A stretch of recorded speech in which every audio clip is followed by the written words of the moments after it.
Kilalanin na natin ang mga panibagong mga kasama natin sa ating broadcast team. It's time to meet Marco and Maya.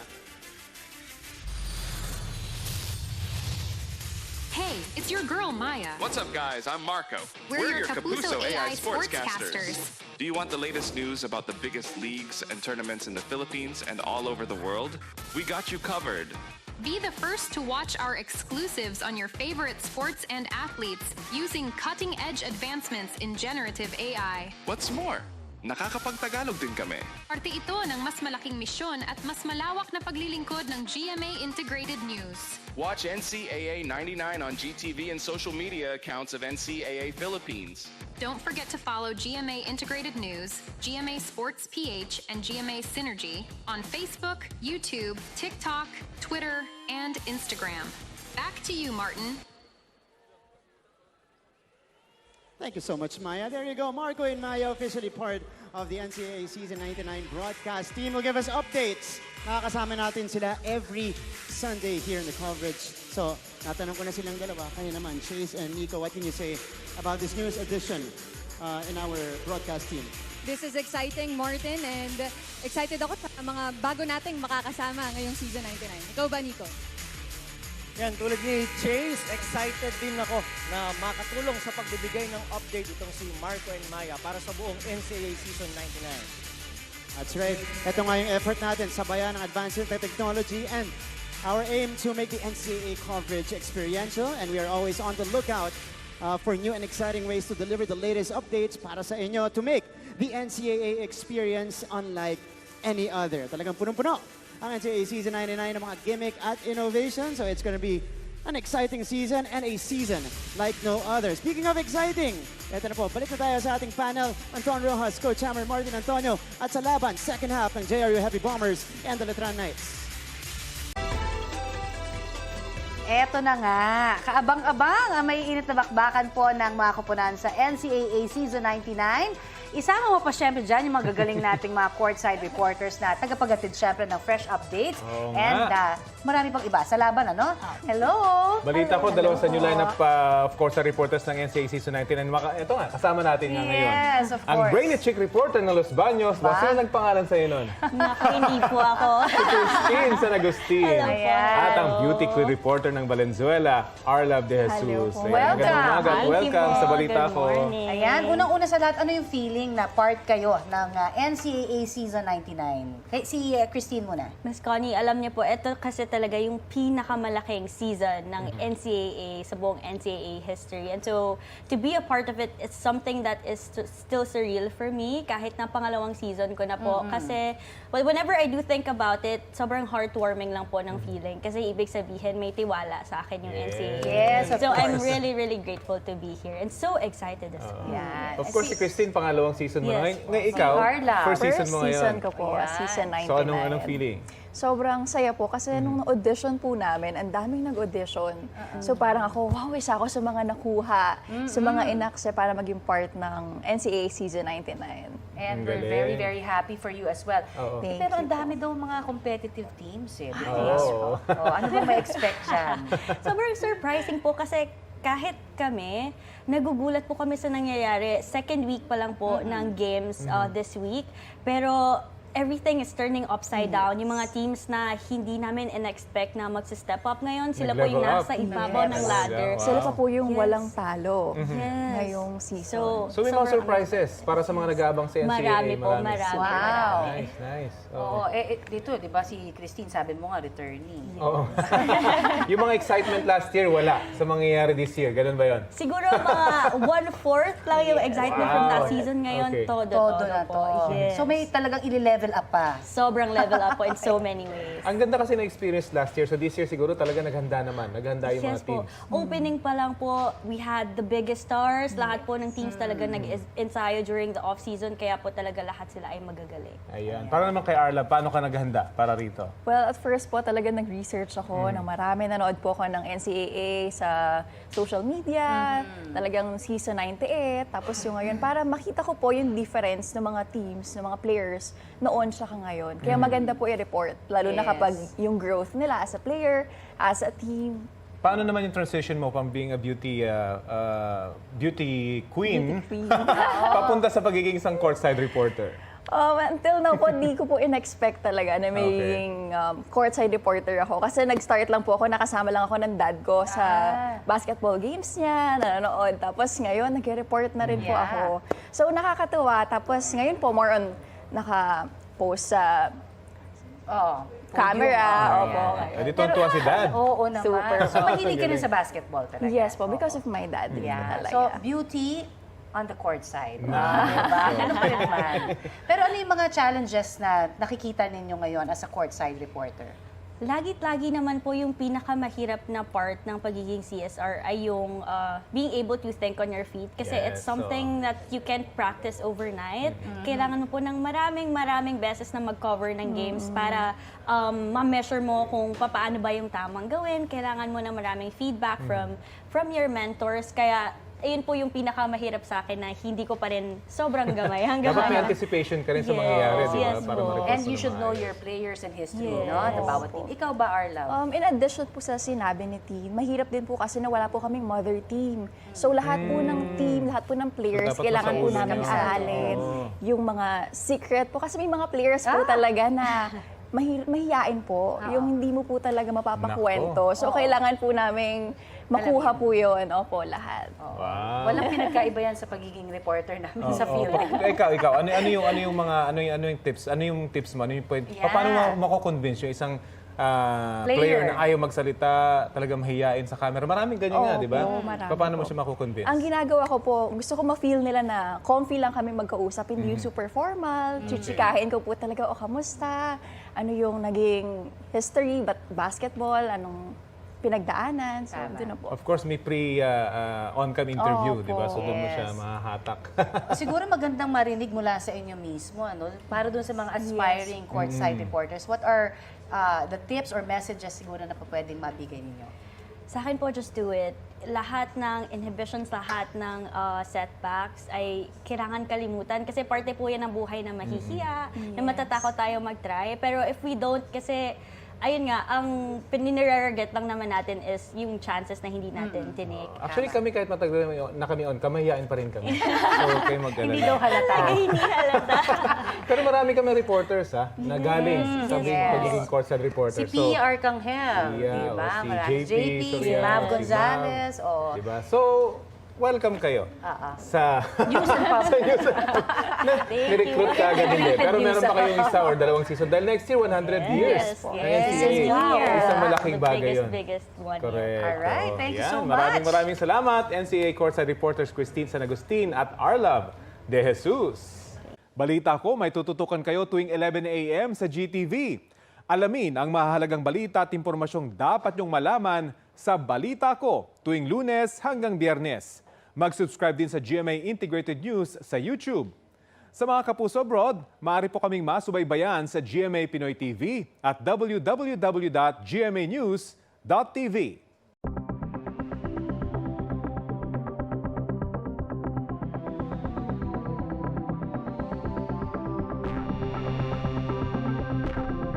Once in a lifetime opportunity. Kaya, fighting na lang. Let's go!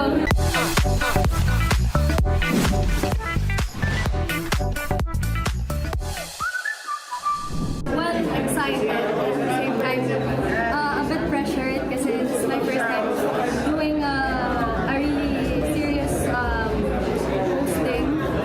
And but at the same time, I'm very grateful kasi NCAA, Synergy, and JP gave me this chance. This is a once in a lifetime opportunity. Kaya fighting na lang, let's go! I'll be reporting for Sensitive Chan first. And then on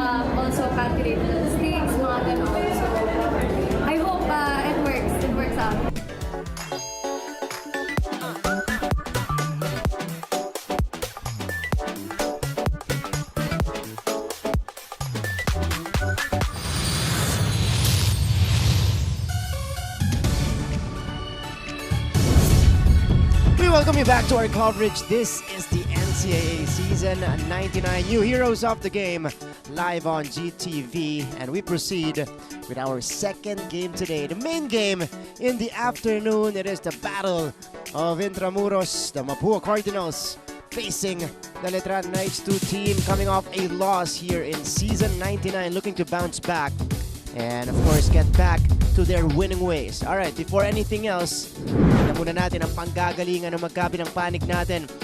You know, these teams occupying the top and the last spot of the team standings. Martin Bear alongside Baby Bear, Andre Paras here in the coverage. Andre, ito yung record natin dito. Mapua versus Letran. But we know every time they clash, they give, you know, a tight, close contest every time. Of course, and nakita naman natin na we can go back way back sa first round meeting nila. It's a very close game. And the reason why I love covering games like this, because you can see both teams how hungry they are. At the same time, the only difference is kung paano sila magiging consistent and how they can finish in the end game. So as much as we want to talk about both teams, they are just very similar. And I'm just really excited to see what they can do today in today's game. That's an excellent point, Andre. End game was a problem for both teams coming into this matchup. You saw earlier, Mancom Chair, Sir Paul Supan, Mancom representative as well of JRU, and of course our Commissioner Tonichi Pohante. And this was their first round encounter. It was a close one, and it was Mapua emerging victorious 77-71. As much as, look, it's a close game, as we said, and Mapua just starting off strong. Letran did everything they could, of course, in the first half. Ang ganda ng mga laro nila. They're very aggressive, and something that I can point out, they were both very, very effective inside the painted area. Yun nga lang, I don't know what happened sa pre-game, sa usap ni coach nung halftime, because look at what Letran did. Third quarter, they did very well. Only had Mapua with 7 points, but yung nga lang, nakabawi naman yung Mapua sa fourth quarter, hence the result sa kanilang first round meeting. But of course, you gotta give it to Letran as well because ginawa nilang lahat. They're just very aggressive. And like what we pointed out earlier, it's how they can finish in the end game. So tingnan natin kung makakabawi sila in their second round meeting. That's right. Letran made a game out of it in that third quarter, able to stay within striking distance. As we take a look at the starting unit for Coach Randy Alcantara, back in the starting lineup is Paulo Hernandez and Jopit Soriano, and making his first start in the season is their point guard Jeco Bancale. On the other side, for the three-time defending champions, first start for both Kevin Santos and the rookie James Humawas. And he's gonna join usual starters Jake Garubin, Paolo Habilionar, and Deo Cuajao. Our referees led by crew chief and FIBA International referee Mike Tolentino, alongside national referees Carlos Sebastian and Dave Maligaya, wearing uniform number 61 and number 3 respectively. Boss Mike is wearing uniform number 8. All right, this is the tail end of week number 5, aka the first week of second round of eliminations here in your NCAA Season 99 Men's Basketball Tournament. Another battle of Intramuros this afternoon. Again, number 1 versus number 10. These two teams squared off a couple of seasons ago in the finals. Kung maaalala niyo po yun, Season 97 finalists, where Letran took home their second championship of a three-peat. Again, Martin Javier alongside Andre Paras here in the broadcast with our courtside reporters na makakapanayan po natin maya-maya. Lexi Gonzalez reporting for Mapua and Julia Ong for Letran.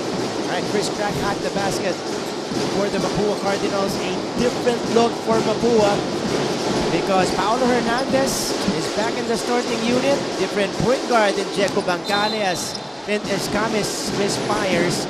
That was the problem of the Mapua Cardinals in their last game as well. Their three-point shooting, I think they were 1 out of 23 against the Blazers, Andre. Yun nga, that was one of their problems. And kita naman natin na si Clint tried that outside shot. You never know, baka nung practice, pinag-practice talaga nila. Just wanted to see, have a heat check. Tingnan natin if what they practiced was worth it. And I'm sure magagawa naman nila yan if they are consistent. But you know, it's early in the game. You know, they all gotta warm up well. So let us see how they can finish up the game with this. Right before this game, etong Mapua Cardinals saw their 6-game winning streak get snapped by the Benil Blazers. Pag tinanggal mo kasi yung 3-point shooting nitong Mapua, guaranteed you'll be within striking distance against this team. Yes, that is true. But the thing is, what's good about Mapua is the way they adjust. If they can make their shots outside, best believe they will be able to attack the basket. Yeah. And if you can watch the games previously or yung mga first shot meeting, you can see Clint and the other guards always attacking. Pag before the game or before their previous possessions, nakakamintis sila, they'll always attack the basket. So that's the beauty of the basketball of Mapua. Nakaka-adjust sila kaagad. And si Clint Escamis, the feed inside. Soriano nowhere to go. Here's Hernandez. Too strong on the triple drive, but following it up is the first-time starter, Checo Bancale. And now we go to Letran side first. Let's hear the first report of the game, courtesy of Julia Ong. Julia. Martin and Andre, hindi tayo sanay na underdogs ang Letran Knights. Pero alam nyo ba, nang makausap ko si Paolo Javillonar, positivity pa rin ang nananalaytay sa kanya dahil as a veteran in the team, puso at kumpiyansa daw ang dapat niyang ipakita dahil doon susunod daw ang positive energy. Sa basketball naman daw talaga, either you win or you lose. Kumbaga try until you succeed. Ngayon na mabigat ang laban na kakaharapin, isa lamang ang banggit. Mananalo daw sila dahil positibo sila na gusto nilang manalo. Just an update din regarding Neil Guarino. Final assessment was he suffered a mild MCL strain in his right knee and is undergoing therapy right now. At ang good news naman daw ay possible naman siyang makabalik na in their next game. Ayun na muna sa ngayon, balik sa iyo. Maraming salamat, Julia. That's great news for Letran. Of course, they need their stretch 4 in Neil Guarino as we take a look at that escape by Jopet Soriano. Pero kung babalikan natin yung report ni Julia, di tayo sanay na underdog ang Letran, di tayo sanay na 1-9 ang record ng Letran Knights. Year in, year out, we see them compete at least for the Final Four. But this year is different. Paolo Javillonar just, taking the positives. Yes. Yung mga positives na nakikita niya. And of course, he's trying to lead this team despite their record. Yes, ganun talaga. And of course, if you're part of a team na 1-9, it'll make you hungrier and more motivated to play as a team. And, it's now or never. You really have to get your team involved. And shout out talaga kay Javillonar that even as a, as the veteran that he is, he will do everything to engage his teammates. And kitang-kita naman sa mga past few games of how aggressive he is. At the same time, how he really wants to get that win for the team. So yun nga lang, we just have to see him and his other team have the same energy and motivation. Paolo Javillonar had 14 points and 8 rebounds in that matchup against Perpetual. And he is called for the foul right here. For Letran, we open the scoring with James Humawas, the rookie forward, taking it strong to the basket. At ito naman ang Mapua Cardinals. Let's see how they will counter here. Warren Bonifacio. What difficulties against Benil. Here he is, down the middle. No go. It is rebounded by Santos. Garupin. Ni Discarte. First year point guard for Letran. Finally getting the keys to the offense. Garupin still setting the table. They go to Humawas. Humawas will attack. Humawas off the glass. He's got 4 points. Fast start for this guy as we go to Mapua's side. Let's hear the report coming from Miss Lexi Gonzalez. Lexi. Nangunguna at hindi nagpapaobra ang Mapua Cardinals pero ganun pa man ay walang team na perpekto. Kaya nagkulang man sa huli nilang laro laban sa Benil. Ang Mapua, sabi ni Coach Randy Alcantara, ay gusto niya makabawi at makabounce back sila agad. Aminado naman daw siya na di sila naging handa sa mga bigs ng Benil. Kaya this time ay boxing out at strong defense ang kanilang pangbawi. Pagdating naman ngayon sa Letran, hindi pa rin nagpapakampante si Coach Randy dahil sabi niya, hindi raw nila tinitignan ang standing. Top man yan o bottom, same preparation pa rin ang Letran, ang Mapua. Moto nga ni Coach Randy, kami pa rin ang Mapua ang gutom sa panalo, kaya gutom na rin tayo makapanood ng magandang laro ngayon, di ba Martin and Andre? Tama ka dyan, Lexi. Well, of course, that's a mark of a strong team. Kahit matalo ka, ma-snap yung winning streak mo. Don't lose hope. Huwag ka magpababa yung moral. Diba? Just bounce back quickly because it is a long season. That is true. And of course, when times get tough or when things don't go your way in games, importante yung mga body language. So kitang-kita naman sila. We had some errors already, but they're all positive and all motivated to play. All right, take a look at the highlights here. Humawas, Soriano exchanging baskets. And this time it's Deo Quahao nailing the elbow jumper. 6-all in the first 4.5 minutes of this game.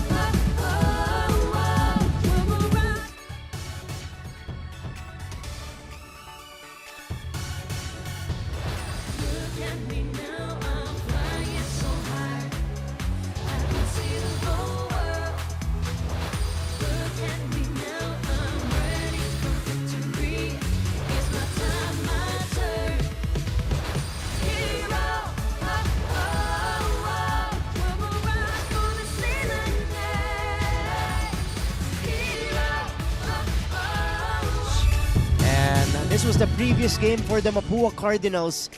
A very winnable game for Mapua, especially towards the end. Pero kinulang sila against Benilde. And if you watch the game, kitang-kita naman na Mapua had an aggressive start. But of course, Benilde was making their shots in the painted area, which means Mapua just needed to be able to control them in the painted area. Like I said before, alam kong redundant, you have to make them uncomfortable inside the painted area. But other than that, they did everything they could. What I liked about the game was yung mga hustle na pagbaba. And of course, shoutout nga kay Clint ulit. Grabe daw. Hindi sila mapagod. You just kept on running. And yun. Ito naman yung sa Letran Knights. They led almost the entire game up until the 6-minute mark of the fourth quarter kung saan nag-overtake na yung Perpetual Altas. And Letran Knights only scored 6 points in the fourth frame. Yeah, and yung masakit doon, they had 25 turnovers in that game. And those turnovers mainly came from those passes and being careless. So, when you're going up against a team now with Mapua, with players who are always staying low, who has that good timing in trying to get the ball, trying to get that steal, you really have to take care of the ball. And which is happening right now. You can see Humawas right now as a rookie, already attacking the basket with no fear. And that's what he's really known for, being aggressive and always attacking the basket. And I don't know if this is Sparta, because this is what happens if you leave the information sheet. His hidden talent or his favorite thing to do besides basketball is dancing. Wow, okay. So this is why you can see him dancing inside the floor. And I know. Grabe, the rhythm he has. But going back to basketball, what a huge help for him. Hence the footwork. Of course, grabe talagang footwork. All right, he's shown flashes of brilliance here in the first quarter. Humawas will be replaced though by Kobe Monje. And this is going to be important for Letran. The second unit now comes in, and included in their bench unit are Kurt Grayson, Kobe Monje, and Ira Batalier. Much firepower for Letran. That is true. And usually when you say second unit, there are the ones who will give their first unit a rest. Pero not in this case kasi like you mentioned, yung mga pumapasok ng mga second unit, yung firepower, andun pa rin yung intensity. So parang wala namang ang nawala or bababa sa laro nila. So grabe yung second unit nila kasi it's gonna be very aggressive. So kita natin si Kobe Monje and of course Kurt Grayson who entered the game. That's right. And they are facing a team that boasts a very deep lineup in Mapua. Players getting tangled up. Agawan ng bola dito. By the way, Letran on top here in the first frame, 8-6. As we take a look at this move. Agawan Buko. Bonifacio. Jacquenco getting into the mix. Deo Quahao holding the ball. This is what you want to see. First quarter pa lang, players dying for the ball. So kitang-kita mo yung gutong, the hunger they have in just wanting to get the ball and executing for their team. Peter Rosilio comes in for the first time. Here's Kevin Santos. It's the back iron that time. Rosilio, rookie point guard, usually is the starter for Coach Randy. Comes off the bench today. Let's see what he can do. Here he is. He surveys the floor. Jopet Soriano. Panig kay Rosilio. Rosilio will attack. Hang time. It's good. Ayan. And both teams, ang strength nila inside the painted area. So tingnan natin, we saw Mapua shying away first from the outside shot. So they are all going inside the painted area. So what a way to adjust sa kanilang offense. Naagawan dito ang Mapua. Quahao. Oof. Hard bump. Monje for 3. A little bit too strong. Soriano is still down. Rayson snatching the offensive rebound. And here's Kevin Santos. Santos may pabitin. Wala. Rebound ni Barrecto. Looking at the brighter side of things, we know that Kurt Rayson loves attacking the basket, but knowing na may defender sa kanya, what a way for him to adjust and look for the nearest man with a high percentage shot. This is beautiful execution. Now Cyrus Cuenco setting up Jopet Soriano. And Mapua overtakes here in the first frame. Their second unit outworking Letrans. Ito, si Kevin Santos aatake.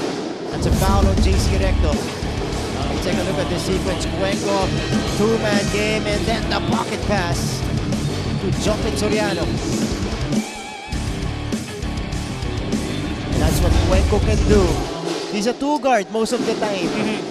But don't be deceived. Kaya rin niyang mag-point guard, mag-facilitate, mag-set ng table para dito sa Mapua. And that's the beauty of having multiple positions you can play. It's going to be very difficult for the defenders. Yeah. And of course, pag scouting yan, you're going to put so many players on him or find the perfect player that can defend a player like him. So tingnan natin yung mga damage na pwede nang gawin sa game na to. Cyrus Cuenco had 20 points in their first round encounter with Letran. And here's Ira Batalier. This guy has range. That time, it was too strong. Look at Recto. Corral that rebound. JC. Pinasa kay Bonifacio. Rosilio will retreat back at the post. Bonifacio surveys the floor. He chooses to back down. Oh! He got hit in the face. Oh! You immediately saw the reaction. Let's see what happened here. Kanino or ano yung tumama dito kay Warren Bonifacio as he was trying to make his move. Ito, he was looking at his teammates, barking instructions, and then went ahead and attacked the defense of Batalier. Ayun, yeah. Wow, that was whack to the face of Warren Bonifacio. All right, our referees will review this, of course. But you gotta give it to Warren. Alam mong bumabawi siya from the previous game. If I'm not mistaken, he only had 2 points, 8 rebounds against Benil. Pero ngayon, kitang-kitang aggressiveness niya. How much he wants to give back to the team. And kitang-kita na lang, he's trying to facilitate the floor, but the offense wasn't going their way. So he decided to attack. Yun nga lang, so happens in hard foul na yun. So yeah, let's see what the referees call this foul. You're right, Warren Bonifacio was just 1 out of 8 against the Benil Blazers. Kahit yung mga mga bread and butter shot niya, yung sa baseline, sa elbow, 17-footers, hindi pumapasok against the Benil Blazers. So, look out for Warren Bonifacio. Determinado itong bumawi ngayong araw na to. Of course, he still averages a little over 10 points per game. He is the third leading scorer of Mapua right after Clint Escamis and Paulo Hernandez. Our two referees reviewing this. Referees Mike Tolentino, our crew chief, alongside Carlo Sebastian. Si Carlo po yung number 61, si Boss Mike yung number 8. It is an unsportsmanlike foul called against Ira Batalier. Masakit yun. We saw it on the replay, on the slow-mo. Pag real time yun. Oh yeah, you wouldn't see it happening. Pero ang bilis pala. So, maraming salamat sa slow-mo. Nakita talaga natin. So, obviously, it's a right call for the refs. Okay, there's a timeout called by Letran when we return 2 free throws and a possession for the Cardinals.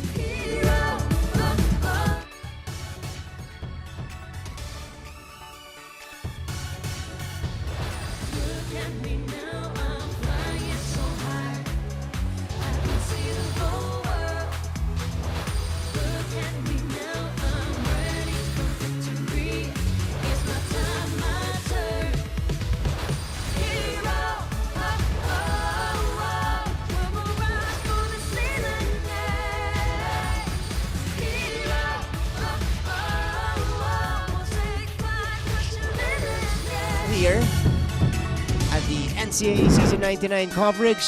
Key matchup for today. What a matchup. Paolo Hernandez, Deo Cuajao, 2 scorers for their respective teams. This is an amazing matchup. Hence, just look at the stats. Look how almost similar they are. I just want to see how it's going to be played out for them. And, you know, Hernandez right now is on the bench. Pero once he's on the court, best believe he's going to give his best.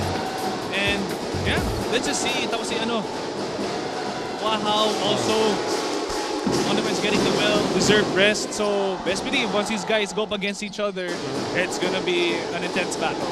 A quote-unquote unusual situation for Paolo Hernandez today because in the past few games, he's been coming off the bench. And he's been showing effectiveness off the bench. Yes. Today, he's part of the starting unit. Medyo nahirapan siya makakuha ng diskarte. Deo Cuajao also silent so far. Pero antabayanan po natin yung mga numero ng dalawang players niyan buong laban. Meantime, action continues. The score is 12-8. Recto for 3. Recto knocks it down. There you go.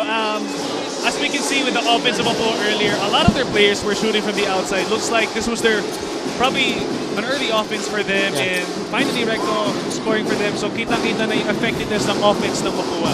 First triple of the game for the Cardinals. And they attack the other way. Bonifacio just misfires from the free throw line. And again, yun yung mga bread and butter shots niya ni Bonifacio. Racing from way out, no go. Batalier inside with the left hand. Now that's what Letran needs right now, a big. They have guards that can facilitate the floor, look for the open man, and you need a big who's always there to do the dirty work, who can always get those rebounds, at the same time be aggressive. So it's going to be a contagious energy for them. So tingnan natin kung ano pa magagawa ng Letran. Cuenco thought about it. Ana Batalier, of course, back in the NCAA.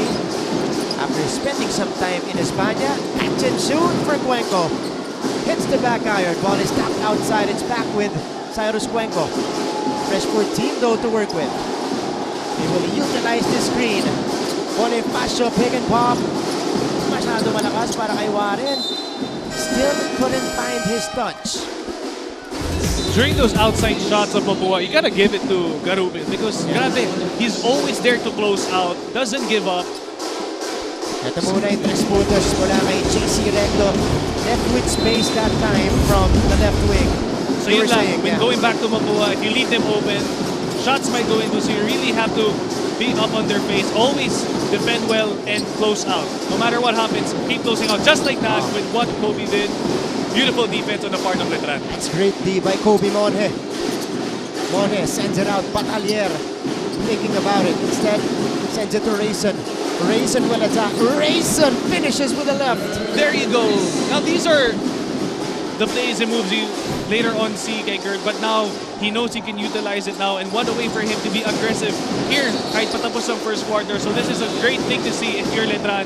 Everyone from the bigs to the guards are being aggressive. Ito, natawagan ng turnover. Ang Mapua Cardinals. Kurt Rayson able to force his way to the basket off that drive. The captain of Letran and their leading scorer as well. Able to get some points on the board. Ariar, one of the few veterans on this team. Rayson is trapped. Rayson will escape. Rayson! Oh, back-to-back baskets for Kurt Rayson. You can see the defense of Mapua doing a hard show or double teaming, but the thing is, it's unfazed para kay Kurt because he can still attack the basket, and ito na nga ang strength nila. And once you attack the basket, they're going to be difficult to stop. So if you're Mapua, you have to get them uncomfortable by pushing them out of the painted area. Looks like Rayson is more free in the second unit nitong Letran. Less pressure for him. And now he can do what he wants on the court. Ito, Kurt Rayson going left, but this time flipping it up with his right hand. And the great thing about also their offense is you never know if the Letran's big will roll or pop. That's why they have defenders who are confused. Will they help or will they go back to their big? Because yung bigs of Letran can also shoot from the outside. So that's why Kurt could always be open if that's the case. Kung ganyan ang pag-iisip na Mapua sa defense. Mapua Cardinals. Lack of alertness that time. Shot clock violation. 4.7 remaining in the first quarter. a defensive lineup on the court for Coach Randy. And Letran will get the last say here in the first quarter. They go to Batalier. Rayson, ilalapit. Step back jumper. Got it! Kurt Rayson finishes the first quarter with 3 straight baskets. What patience. Great patience. Now that's what I'm talking about. How about this? Look at Rayson, that. yeah. Usually, He'll na niya yun eh. he'll shoot it. But the thing is, he's more patient, and I'm sure this is something he has studied with his game, knowing that he takes too many quick shots. But what a way for him to be patient. If he can continue this pace throughout the game, makita natin yung ibang laro ng Letran because they're all gonna be playing together, and of course, contagious energy galing kay Kurt Rayson. That's right, Letran rather on top by 17 to 15. Magbabalik po kami.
Welcome back to the coverage. Weekend edition of the NCAA season. 99 new heroes off the game. It is a 2-point lead for the Letran Knights. They finished that first quarter on a 9-0 run. And 7 of those came from one guy, Kurt Rayson, who had 3 straight baskets. 7 straight points for Letran. Pero ito naman yung bawi mula kay Resty Fornis, the backup big of Mapua. I like the way Mapua adjusts. You know, if they can't make shots from the outside, they'll go sort of near, mga 15-footer, and it works for them. So it's great to see that they adjust quickly sa kanilang offense. And going back to Letran, what a first quarter. Grabe, that's all you need. You guys have to be aggressive, and everyone is getting the feel of the game, getting their groove, and yan, yun yung maganda talaga tingnan when you go Letran and Mapua because both teams are almost alike. Both of them are aggressive. So at the end, you just have to make sure the most aggressive one and consistent one comes out. And this is another battle of Intramuros for you guys. Wow! Kurt Rayson cradling that ball in midair. Had time to do that. What a way to attack the basket. 9 points off the bench for Rayson. And he continues to pace this Letran team. Hernandez backs down against Ponhe. Escamis now. Dinidiscard yan. Itong si Garubin. Escamis losing the rock. And here comes Kurt Rayson. He is currently in the zone. Rayson! Just missed the layup, but there's a whistle. Yeah, you can't blame Kurt being, angry because that's his shot. Now I want to check out this move again. Rayson. Wow. With a crafty finish around the rim. Yes, this is the Kurt Rayson we all love and want to see. Being aggressive, such contagious energy. So let's see how this plays out for him. What a way. 9 points for Kurt Rayson. All right, let's go to our report here in the second quarter. Simulan natin sa side ng Mapua with Lexi Gonzalez. Lexi. Revenge season namin to. Yan ang sabi sa akin kanina ni Clint Escamis. Last season ay hindi man sila nakabawi sa Letran pero this time around ay malaki ang tsansa na tuluyan na nilang matalo ang three-peat defending champion. Sabi nga ni Paulo Hernandez, hindi raw sila magre-relax at magpo-focus sila ngayon sa malakas na physicality na uumpisahan din nila this game. Pagdating naman sa personal na buhay, open naman daw magkaroon ng girlfriend si Clint. Pero habang single pa, ay focus muna siya na maabot ang kampyonato. Importante rin talaga ang motivation at inspiration sa players, di ba Martin and Andre? Maraming salamat, Lexi. Grabe yung sidestep mo dun, ah. Okay, so we understand the mission of Mapua. Yes. Of course, they want to get back to the promised land after missing out on the Final Four last year. Yes. Pero from the talk of basketball in the first part, biglang shift dun sa really magka-girlfriend, no? Relationship. Relationship. So, I guess we can see it translate in this game because Clint is very focused. Yeah. Kumbaga, ang kanyang first love, obviously, we can say is basketball. Kitang-kita yung sacrifices na ginagawa niya kasi I was able to interview him for Bolahan. Grabe, like, he doesn't hang out much with friends. He focuses in school. Yeah. And this is what you want to see in a player who's very motivated in playing the game as well as being a student. So, yeah. Come on, Clint, you're still young. Darating yan. But for now, let's just focus on your career and good on you. That's advice from Kuya Andre, who's been there and done that. Okay, but Clint Escam is having a fantastic return to the NCAA. I think number 8 in scoring, number 2 in assists, and number 1 in steals. Overwhelmingly, our steals leader at a little over 4 steals a game. So they will review this. Last foul against Paulo Hernandez. Fouling Kobe Monje. It was a hard foul. So, kaya sinisilip to ng mga officials natin kung i-upgrade nila into an unsportsmanlike foul. We already had one. Yes. Called against Letran earlier. Against Ira Batalier. Okay. So, that time, it was a hard foul, but Hernandez could argue, Paulo could argue, that he was going for the ball. Yes.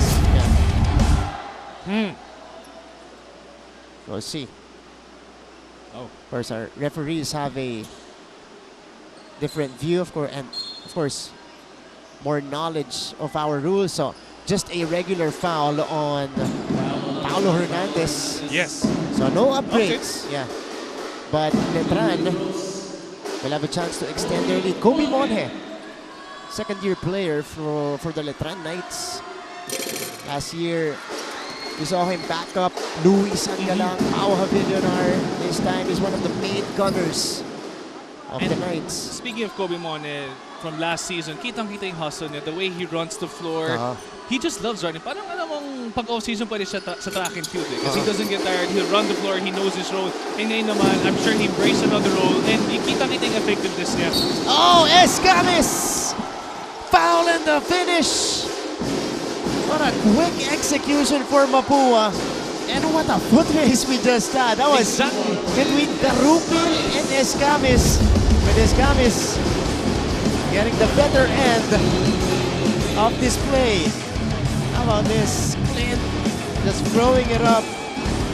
Not the best start for him, but this basket could actually get him going. Exactly. And from the previous game and also their first round meeting, this is what Clint has established. He will always run the floor, always go hard. That's why if you're going to defend him, you have to keep a body on him. And true enough, you have to have the fastest guy. It could be the strongest, the biggest, fastest guy who can keep up with him. Ito naman sa kabila. Gusto agad siyang bawian. Ito ni Stephen Garupil. That was the first basket, by the way. First points off the game for Clint Escamis.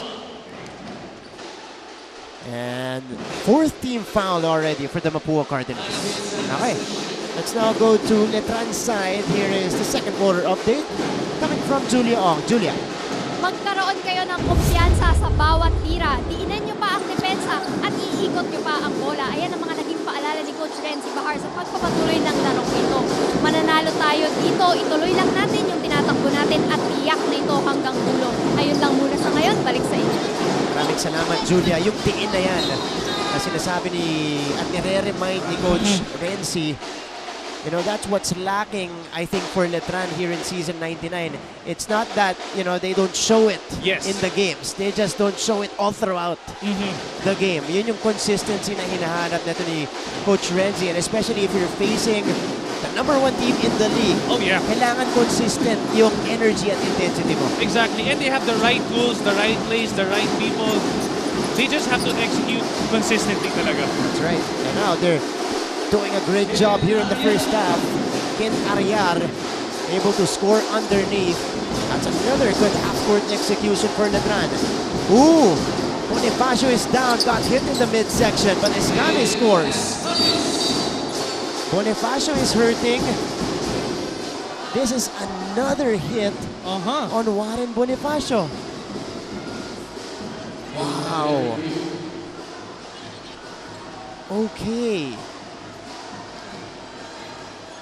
I mean, we did not see that from our angle, so I'm sure there'll be another angle for us to see alongside with the referees. Bonifacio got hit in the first quarter by Ira Batalier. Ito, tignan natin to. Pau Havillonar. Bonifacio approaches Havillonar. Ooh. May paramdam.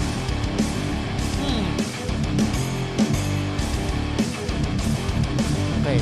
Because Warren is 6'4". He's one of like the biggest guys on the floor for Mapua, and for him to go down that fast. So let's see if there's another replay. May force yun. Oo. Kung bumagsak siya. Okay, 24-20. We hope we could put things in order after this. Let me just... And the second one as well on Warren Bonifacio. All right, it's a 4-point lead for Letran. If you're the Knights, you know, these are the things you don't need. Yes. Diba? Kasi lamang kayo, ganda ng nilalaro nyo. Yeah, kumbaga yung momentum na sa inyo eh. Like all the motivation you need is right there. All the energy na sa inyo na eh. And you wouldn't want to lose that by doing stuff like this. Yung mga lapses with the fouls you give. So you just have to be smart, especially if you're one of the go-to bigs. You have to be careful. And going back to the way Havillonar has been playing lately, he's been great, huge help. As a big, he knows how to use his body inside the paint. But when it comes to defense talaga, you just have to be very careful. Lalo na ngayon, like how many cameras do we have out there? That's so right. you can't just say, sorry, my bad, because there'll always be a replay at the end. You have to listen and agree with what the referee gives you. Well, yeah, we know Pau, though. He's been at it since our previous seasons here in the NCAA. But we'll see what the decision will be from our referees. Again, crew chief Mike Tolentino, FIBA International referee, very busy in this game. Ayun. Didn't have force.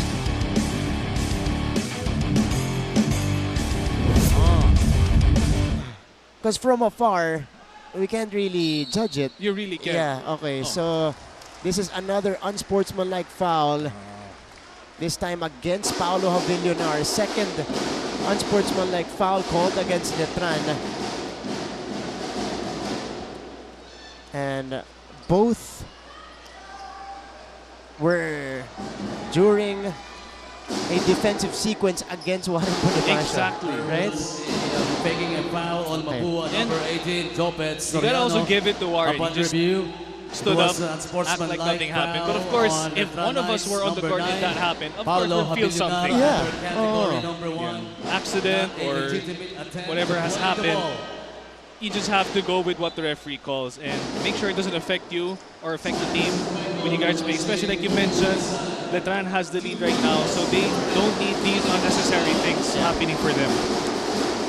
So, FIBA International referee Mike Tolentino and crew chief just clarifying the situation with head coach of Letran, Renzi Bahar. And this is Pau Havillonar on your screens. Just called for the unsportsmanlike foul. Warren Bonifacio back at the free throw line. He knocks down the free throw and they will get ball possession. So, Havillonar will check out. Batalier is back in the game. 24 all. Kanina, apat ang abante ng Letran. Now we're all tied up.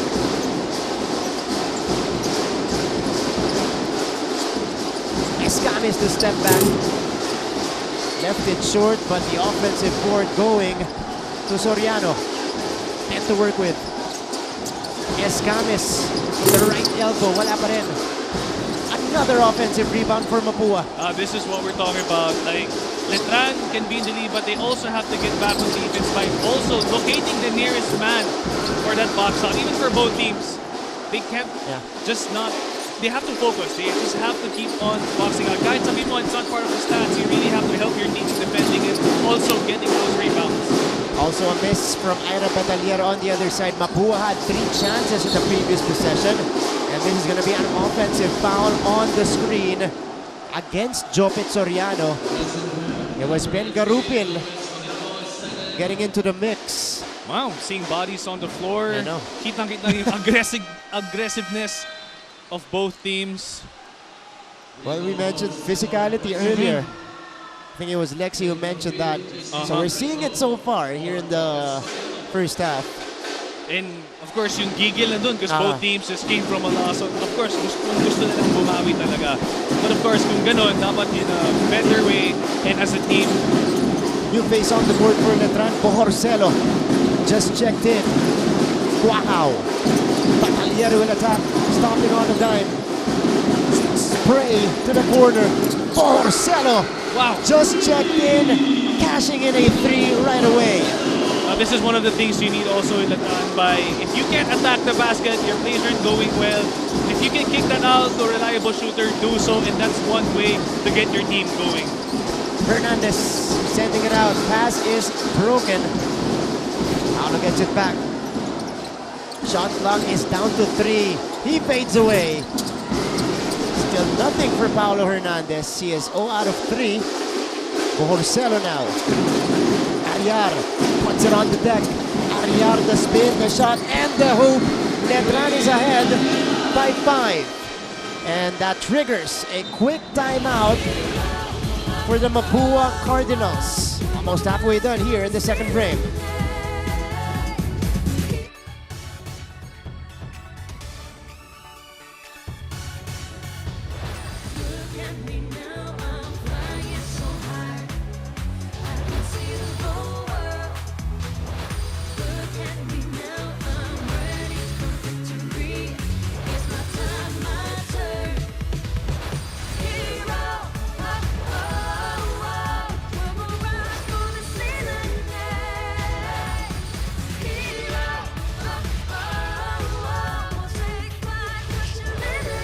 At the bench of Letran, had a nice game against Perpetual, 14-8-1, providing yung headline natin, the physical presence, especially the inside presence for the Letran Knights. If you can go back to the game, grabe, the way he was patient at the post area, he can always create his shots. And ang ganda tingnan kasi it's rare to have those bigs these days that who can post up, who can create for themselves. Pero that is Paulo Habilinar. And he's averaging 7.4 points per game. Pero last game, 14 points kasi kitang-kita na yung the way he plays, yung energy, motivation niya, and of course yung green light. So if he can carry that on in this game, that will be huge for Letran because all we need right now is him to be aggressive and also getting his teammates involved. Part of all those Letran championships, 3 straight. Paulo Habilinar, one of the veteran bigs. Now we go to the post. It is back with Warren Bonifacio. Bonifacio misses again. Ball is collected by Ariar. Ahead for Monje. Kobe. And Letran will slow it down. Batalier thought about it. Instead, goes back to Coaho. Back to Batalier. Nice fade. Kobe Monje with the inside finish. What a beautiful counter. What a way. If things don't go your way by attacking the basket, magandang defense. There'll always be someone open kapag nag-double team. And what a way for Kobe to be able to cut and receive the ball in the perfect spot and also at the right time. And the Knights established their biggest lead of the game. That pass was broken off by Dave Wahao. And here's Asuncion coming in for the first time, replacing Cyrus Cuenco. Let's check out this sequence. Kit Ariar. Attack recto first, and then the setup for Kobe Monje. But big-to-big action right there. Escamis uncorks, misfires again. Mapua still struggling from the outside. Now 1 out of 10. And correct me if I'm wrong, pero yung defense ng Letran doon was a zone.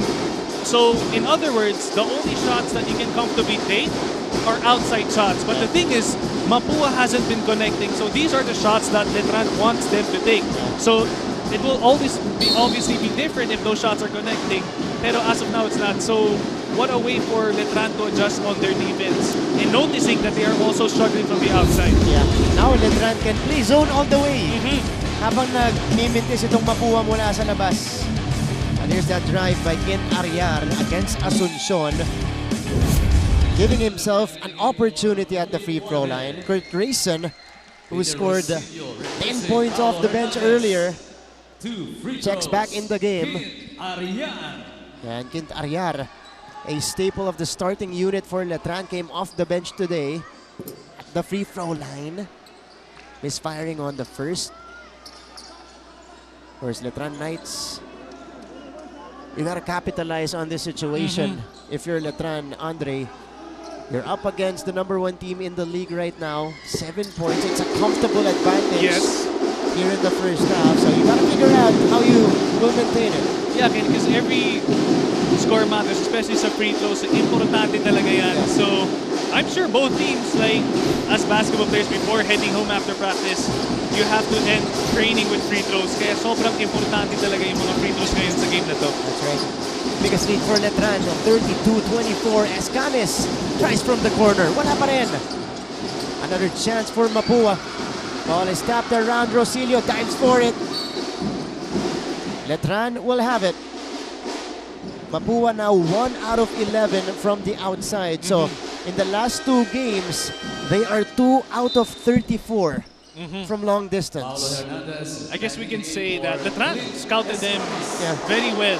Pero going back to Mapua, even if we saw sometimes that they are not connecting from the outside, ang ganda rin ng mga adjustment nila by attacking the basket or also those drop passes. But yun nga lang, I guess the height advantage and length is with Letran. So every time they drive, they get bothered. So nahihirapan rin sila mag-drop pass sa kanilang mga teammates.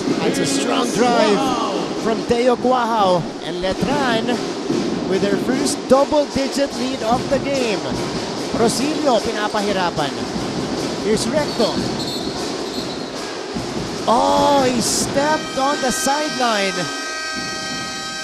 So another turnover for Mapua here.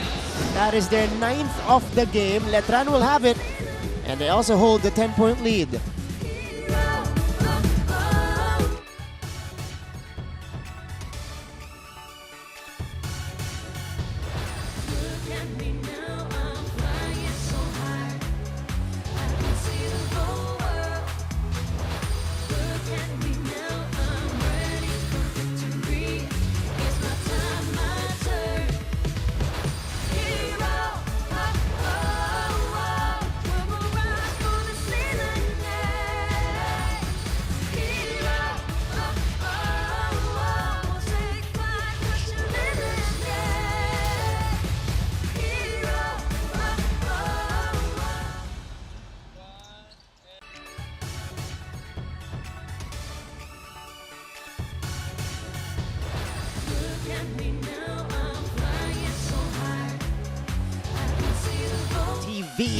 Jopit Soriano had a solid game against Benil, against Gozum, Corteza, coming off the bench as well, 14 points on an efficient 6 out of 7 outing with 5 rebounds. Yeah, and if you're a coach, this is a player you want exactly as a power forward, connected to a hustle player. You gotta respect what he can do on the court. Attacks the basket, can shoot from the outside, and also get his teams involved. Kaya these are the players you want on your team. And yun nga lang, so happens now, he's still trying to get his rhythm.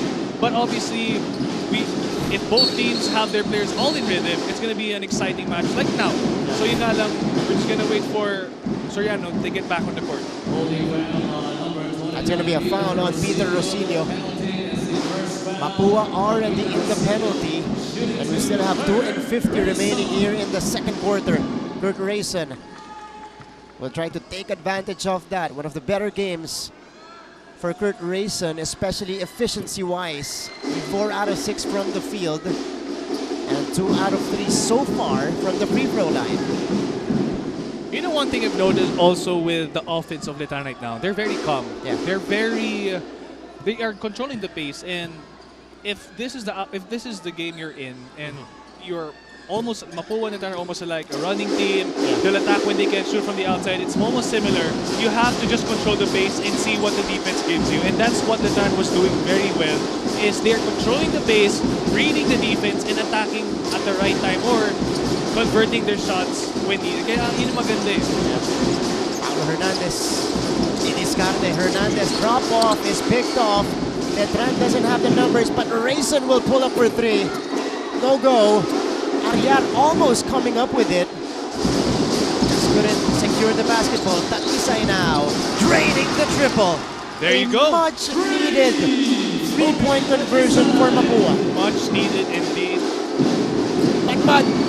Wow, rather. Wow. With a counter of that baseline J. When you mention Kwahao, you automatically think of drive strong, attack the basket.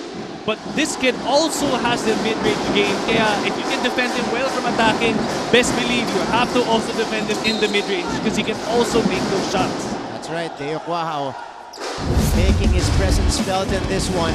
Off a drive earlier. Ito yung 3 puntos muna. Second 3 of the game for Mapua. And on the other side, despite lacking the numbers in transition here, Deo Kwahao turn around. Might be a difficult shot, but he drained it over Paulo Hernandez. Maren Bonifacio. Lead is still 10. Jopet Soriano with the escape inside. That's a nice pass. And a beautiful play also.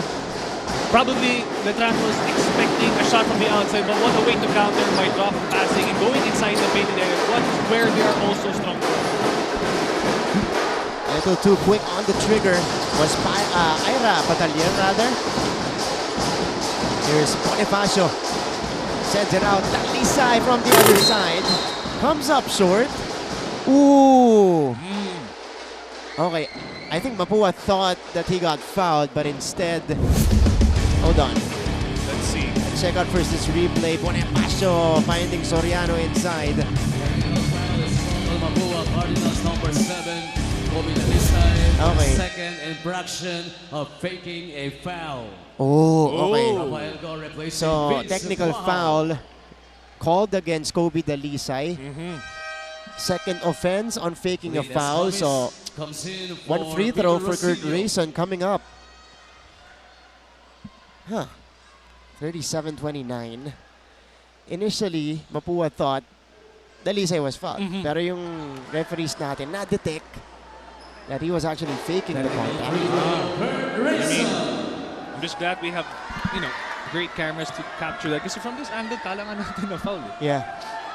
So Kurt Rayson at the free throw line. Again, they can live at the free throw line at this point of the second frame. Mas kanina pa nasa penalty.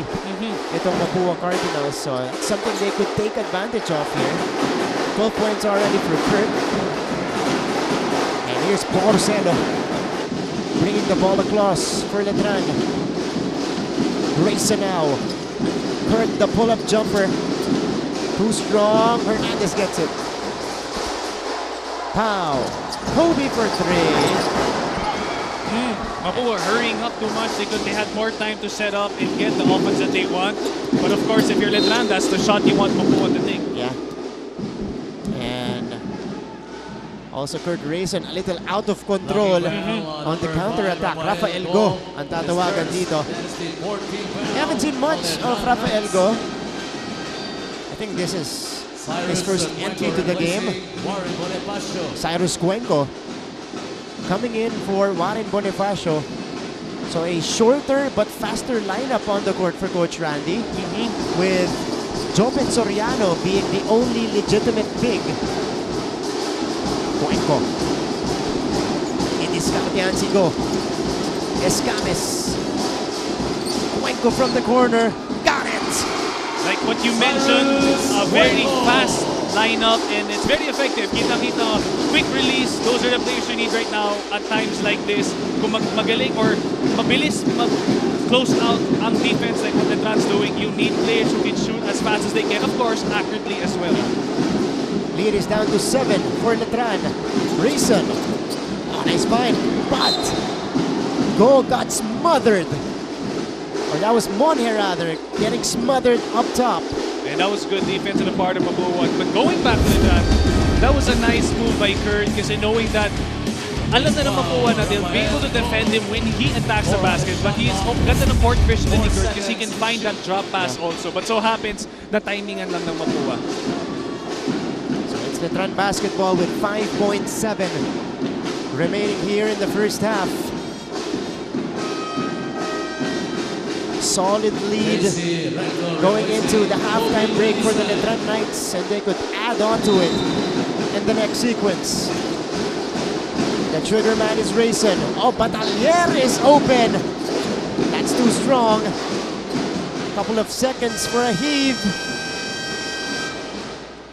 And that's how we will end the first 20 minutes of action in this battle of Intramuros. The Letran Knights with a 7-point lead into the halftime break. Pagbalik po natin, we will award another member of the NCAA family who won it in the Asian Games, recent Asian Games. Abangan po yan mga kapuso sa pagbabalik ng NCAA Season 99 on GTV.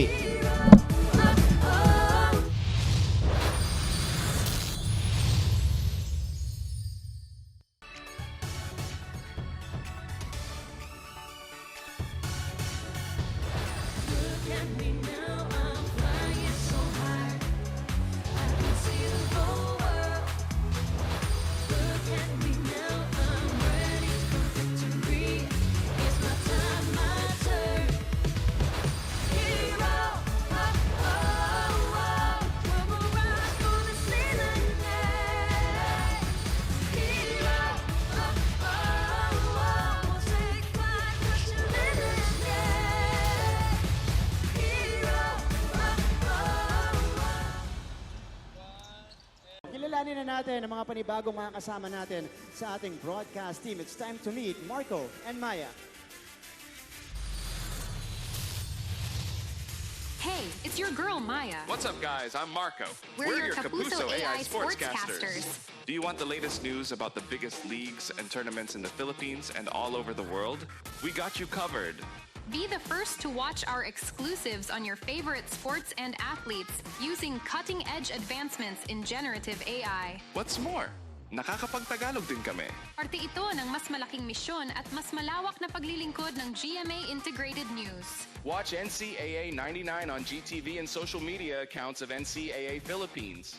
Don't forget to follow GMA Integrated News, GMA Sports PH, and GMA Synergy on Facebook, YouTube, TikTok, Twitter, and Instagram. Back to you, Martin. Thank you so much, Maya. There you go. Marco and Maya, officially part of the NCAA Season 99 broadcast team, will give us updates. Nakakasama natin sila every Sunday here in the coverage. So, natanong ko na silang dalawa. Kayo naman, Chase and Nico, what can you say about this newest addition in our broadcast team? This is exciting, Martin, and excited ako sa mga bago nating makakasama ngayong Season 99. Ikaw ba, Nico? Yan, tulad ni Chase, excited din ako na makatulong sa pagbibigay ng update itong si Marco and Maya para sa buong NCAA Season 99. That's right. Ito nga yung effort natin, sabayan ng advancement technology and our aim to make the NCAA coverage experiential, and we are always on the lookout for new and exciting ways to deliver the latest updates para sa inyo to make the NCAA experience unlike any other. Talagang punong-puno ang NCAA Season 99 ng mga gimmick at innovation. So it's going to be an exciting season and a season like no other. Speaking of exciting, eto na po, balik na tayo sa ating panel. Anton Rojas, Coach Hammer, Martin Antonio, at sa laban, second half ng JRU Heavy Bombers and the Letran Knights. Eto na nga, kaabang-abang ang may init na bakbakan po ng mga koponan sa NCAA Season 99. Welcome back mga kapuso. We're back inside the Philoil Eco-Oil Center here in San Juan City, continuing our coverage of the NCAA Season 99, and at the half of our second game today, a Saturday doubleheader. It is the Letran Knights leading it by 7 points against the Mapua Cardinals. At nung nakaraang linggo, kung maaalala nyo mga kapuso, binigyan natin ng parangal ang ilang miyembro ng ating NCAA family na nagbigay din ng karangalan para sa ating liga at buong bansa after bagging a gold medal in the 19th Asian Games held in Hangzhou, China, of course, in the men's basketball tournament that ended the 61-year gold medal drought for the country. And today, ngayong hapon pong ito, meron pa tayong isang miyembro na paparangalan dito po sa ating coverage. But before that, allow me first to introduce the VIPs in attendance. Unahin po muna natin ang mga miyembro ng ating NCAA Management Committee, starting with the MANCOM representative of Arellano University, Mr. Peter Caico.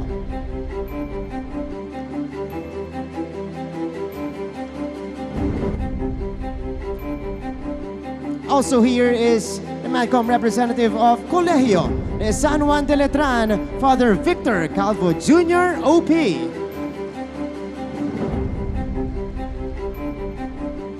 The chairman of NCAA Season 99 and also the MANCOM representative of JRU, Mr. Efren Jose Paul Supan.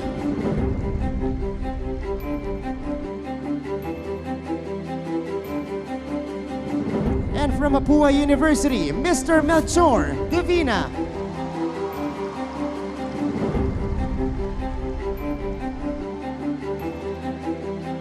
And now I would like to call on the chairman of NCAA Season 99, Mr. Paul Supan, to give out the plaque of recognition.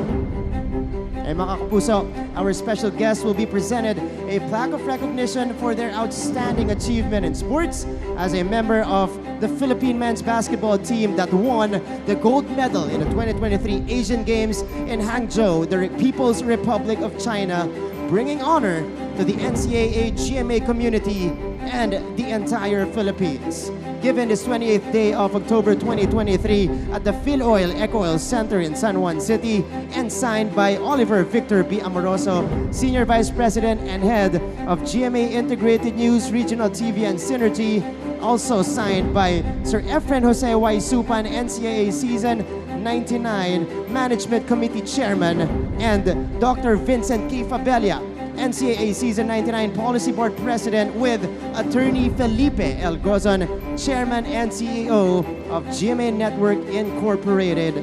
Ladies and gentlemen, mga kapuso, and of course, PhilOil Eco-Oil Center, we'd like to present our plaque of recognition and appreciation to the team manager of Gilas Pilipinas, Mr. Al Francis Chua.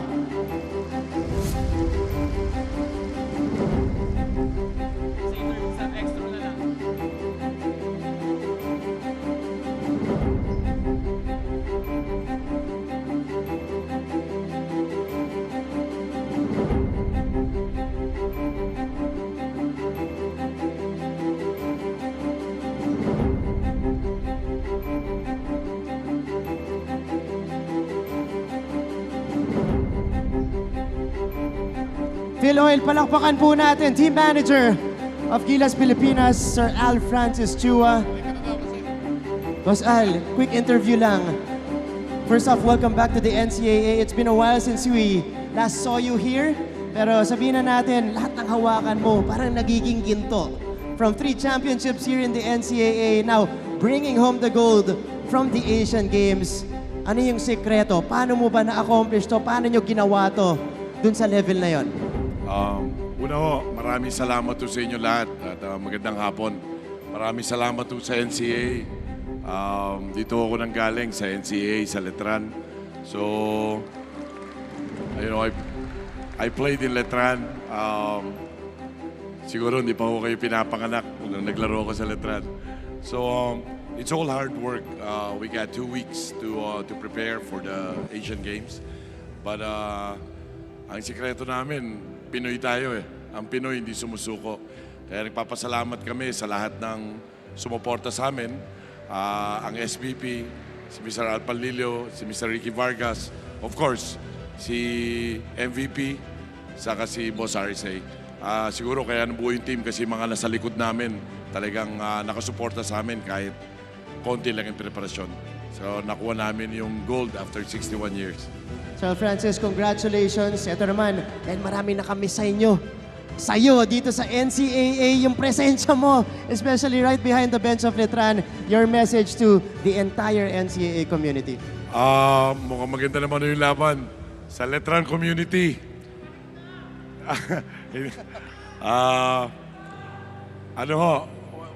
Hindi tuloy ako makasalita eh. First time ko makita speechless si Boss Al. Go ahead, sir. Good luck na lang ho kung ano mangyayari, kung sinong Pero Letran, matagal pa laban, may habol pa tayo. Kami nga ba, ang Pilipinas nga, down by 20, nanalo pa. So, kahit ganyan yung standing natin, tsaga-tsaga lang. May pupuntahan ho yan. Anyways, maraming salamat sa inyong lahat. Thank you so much, sir. Once again, Team Manager of Gilas Pilipinas, Sir Al Francis Chua. Tubong NCAA, patang NCAA, nagbabalik sa NCAA. Maraming salamat, sir. Thank you so much, mga kapuso. Coming up next, second half action, itong laban ng Mapua kontra Letran sa pagbabalik ng NCAA Season 99.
Po, miyembro ng Gilas Pilipinas that won the gold medal in the Asian Games. We go to our halftime stats right here. My name is Martin Javier alongside Andre Paras here in the coverage. It's a 7-point lead for the Letran Knights. As I mentioned earlier, pag naglalaban tong dalawang teams na to, kahit anong posisyon nila sa standings, maganda lagi yung kanilang paghaharap. Exactly, and like I mentioned earlier, they are almost alike in terms of the way they run the floor. At the same time, yung pagiging aggressive nila. And speaking of being aggressive, tingnan naman natin ang kanilang halftime statistics. Something that stands out right now, yung kanilang rebounds. Almost similar, lamang lang by 2 yung Mapua. But the thing is, the reason why these guys are getting so much rebounds is because kulang yung pagka-box out nila. So it's really important that both teams know who their man is, or kahit hindi mo tao, you have to rotate to the nearest man and defend properly. Because like what they say, defense will win games. So as of now, importante talaga both teams to defend very well. And we open the second half with a basket coming from Kevin Santos. It is Letran with a 9-point lead. Crisp execution after the halftime break. And letong si Coach Renzi Bahar sticking with the same starting unit that he had in the beginning of the game. On the other side, para naman dito sa Mapua Cardinals, pareho na natin si Cyrus Cuenco, Warren Bonifacio, Paolo Hernandez, Clint Escales, and Jopin Soriano. A slight change in the point guard position dahil hindi na si Bangkale yung pinagsimula dito ni Coach Randy as we take a look at that cleanup by Jopin Soriano. And if you can look at the brighter side of things, yes, they are still trying to connect from the outside, but even though they'll still have those hustle players underneath the baskets to get those rebounds. 33-40, field goal in the paint, or field goals in the paint.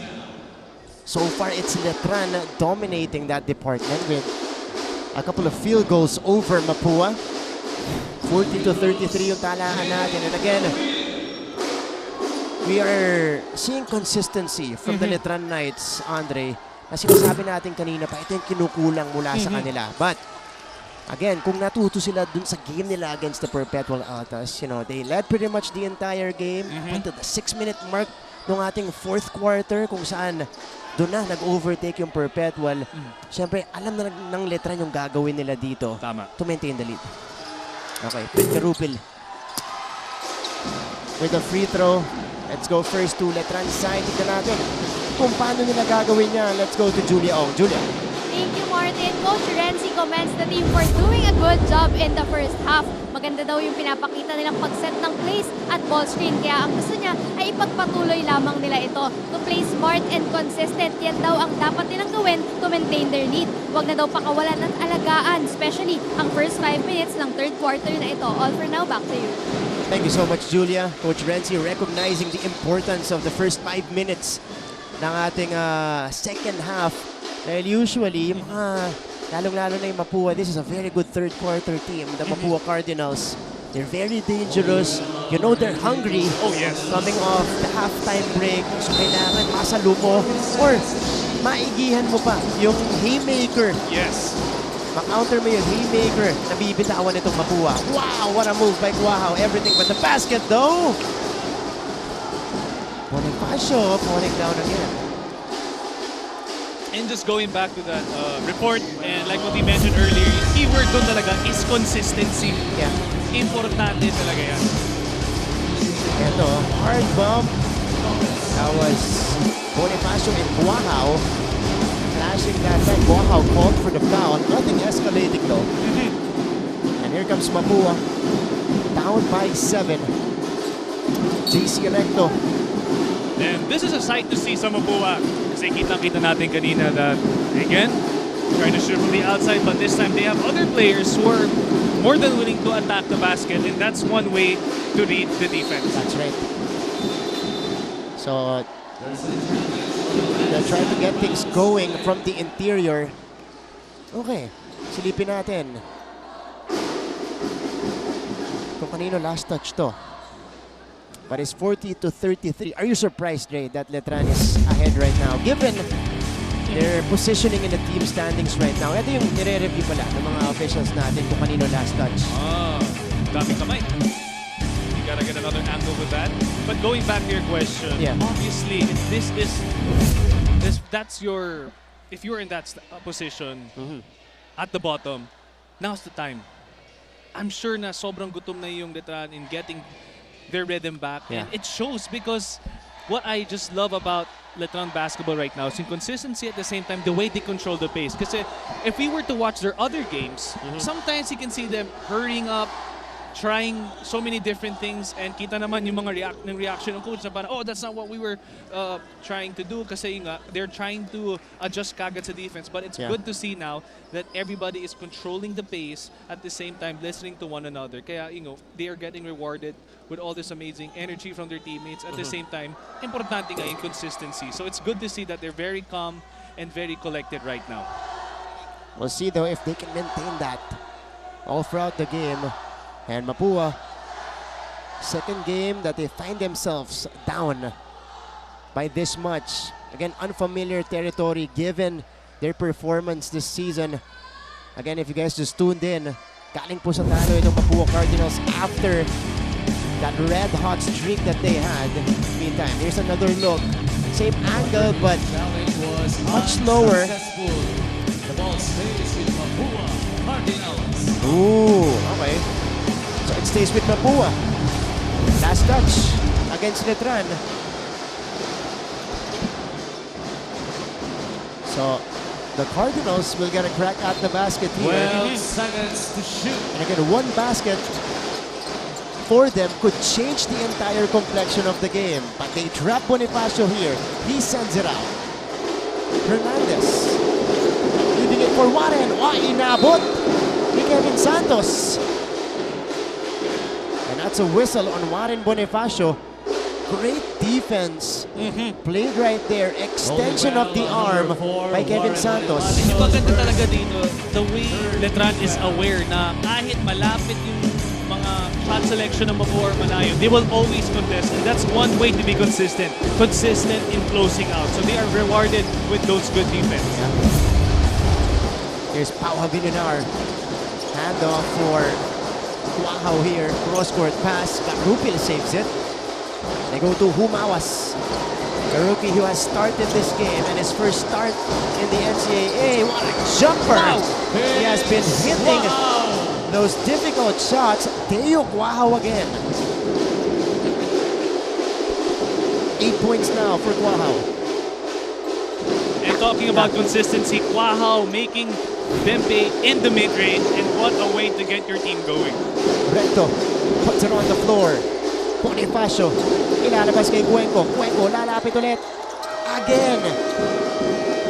That defense of Kevin Santos bothering the jump shooter. And this time it's Deo Guaho starting to feel it.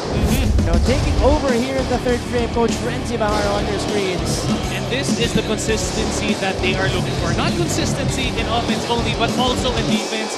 And ito yung maganda. They are getting their groove back, their rhythm back, just by playing defense. And tingnan mo, the offense will go their way because they are all smart players. They know how to execute their plays. And ang gaganda talaga ng mga ginagawa nila, of course, on defense. And going back sa Mapua, you can see they're also trying their best, trying to attack Letran. But of course, nauunahan talaga ng Letran sa pagka-close out on defense. Well, let's see what Mapua can do right now sa ating third quarter. Ito si Deo Guaho will take the free throws. It's been an extended game so far because of all these reviews. We've had a lot of situations na kailangan reviewin yung mga tawag ng mga opisyalis natin as Guaho drains the free throw, pushing back the lead up to 10 points. And the Knights again in full control of this one. 2 straight sequences for the Letran Knights. It was Kevin Santos locking up defensively. All right. Tignan natin kung ano magiging adjustment nito Mapua Cardinals going into the second half.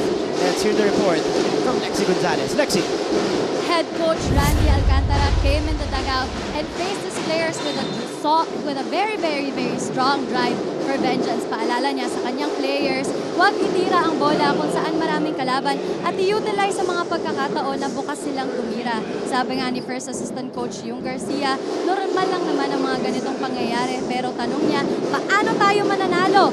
Decide to win, decide to play. A good wake-up call is sometimes needed to be able to execute a good play. Martin and Andre. Maraming salamat, Lexi Gonzalez. And of course, that's what Mapua needs right now. They're not connecting from the outside. They're struggling from the floor against this defensive unit of the Letran Knights. So tama si Lexi. You know, a good wake-up call is exactly what they need in this one. Pero mukhang hindi pa sila nagre-respond dito. Letran turns the ball over.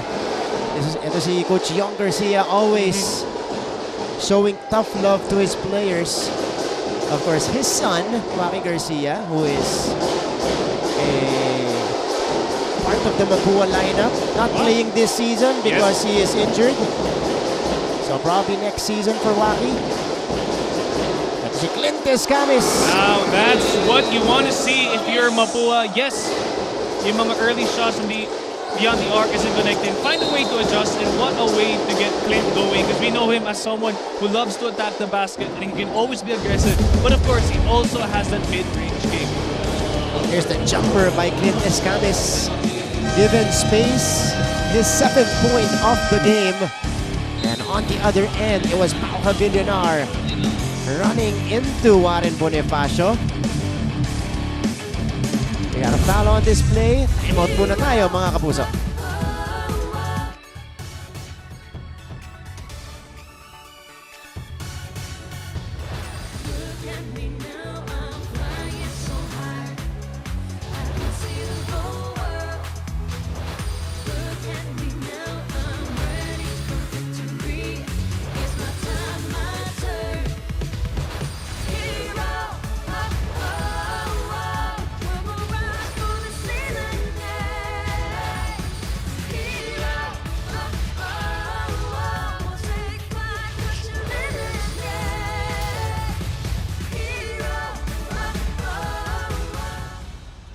Very active.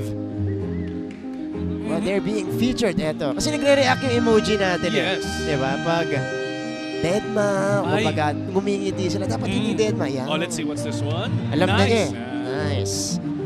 Alam na niya eh. And yung maganda dito, everyone's out here supporting the game. It's Saturday. Could have been anywhere in the place right now, but they chose to support their favorite teams, their loved ones. And we thank you guys for always being here out with us. That's right.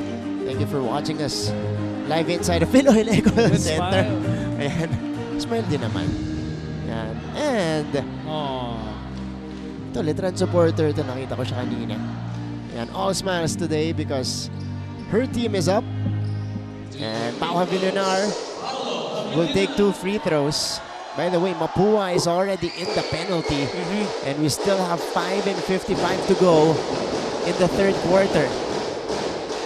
So again, it's Mapua getting into early foul situation, foul trouble. 2 for 2 for Pau. And like you mentioned, Mapua is in foul trouble. So if you're Mapua right now, obviously how to play smart defense is by staying low and using your chest, your body. No more unnecessary movements with your arms to get those fouls. JC Recto, a little bit out of control. And that's going to be a turnover on the rookie. Ball goes back the other way. Rayson is now in for Letran.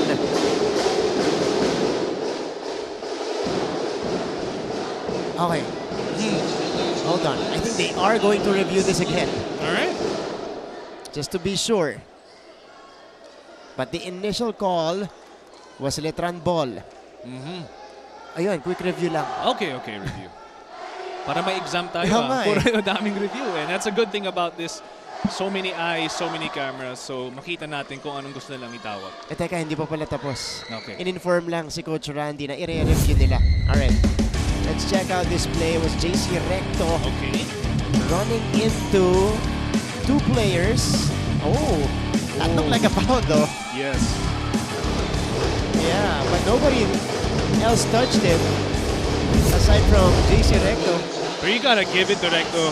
Grabe, aggressiveness. Kahit kitang-kita mo dalawang defender, you can see how hungry he is. He wants to contribute to the team, and you gotta give it to him talaga. What a way to be aggressive. And of course, yan talaga ang bread and butter talaga ng Mapua as well. Is their bigs inside the paint, if not, by just attacking. Pero hirap na hirap. Ito ay matami sa interior ng Mapua. Until they break their slump from the outside, Letran is going to continue that kind of defense. That's a miss for Garupil. Could it sneak behind Bangkali there. Recto will take off. There you go. Now this is a good side. The brighter side of things right now is yung pagiging aggressive ng Mapua. Ito si JC Recto providing the energy for the Mapua Cardinals. Again, Recto is not settling for those jumpers. He chooses to attack the interior of Letran. And Recto, very versatile forward for the Mapua Cardinals. A lot of potential for this guy. Oh, yes. Kasi mahaba ito, about 6'3", 6'4", very skilled, could dribble the basketball very well. Meron din tira sa labas. Oh, yes. Yeah. Complete package na yan. So right now, it's just how can he contribute for his team? Kasi if you have all the tools, yung importante talaga dyan is how you can execute as a team and how you can acknowledge the strengths you have individually and use it to your advantage. And Recto to the free throw line. He's had solid games. A few solid games in the tournament so far. Was part of the starting unit against the Benue Blazers. 37-46. About halfway done here in the third quarter. Grayson against his Camis. Great matchup here at the point. They go inside. Pasang-pasa na Recto. Pero bumalik kay Santos. Grayson. Step back. Difficult J. Nothing there. And here comes Paulo Hernandez.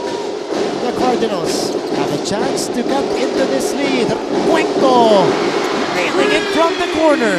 That all came from the beautiful defense of Mapua. What a way to stay in front of their man. Kahit silang foul trouble, ingat nila and very smart, especially with this kind of play. And here's a takeaway and a breakaway for Clintus Camis. 5 straight points for the Mapua Cardinals. And the lead is down to 4.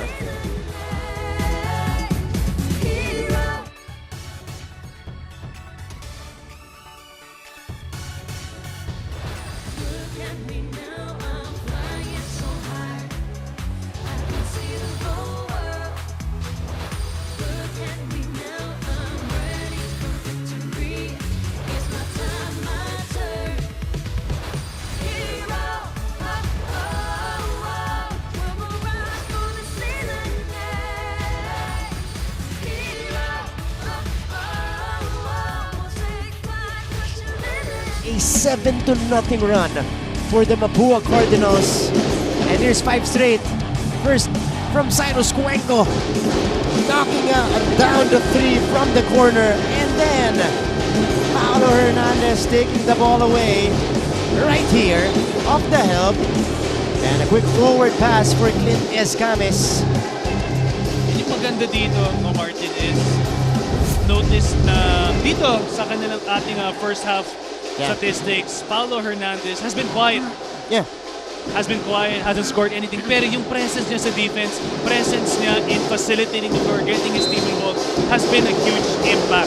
So hindi maganda kay Paulo, he doesn't have that body language of being upset or just not knowing what to do. Pero kitang-kita mo, his mind is in the right state of mind. He's just finding ways to get his team involved. And what a way for him to contribute for his team right now.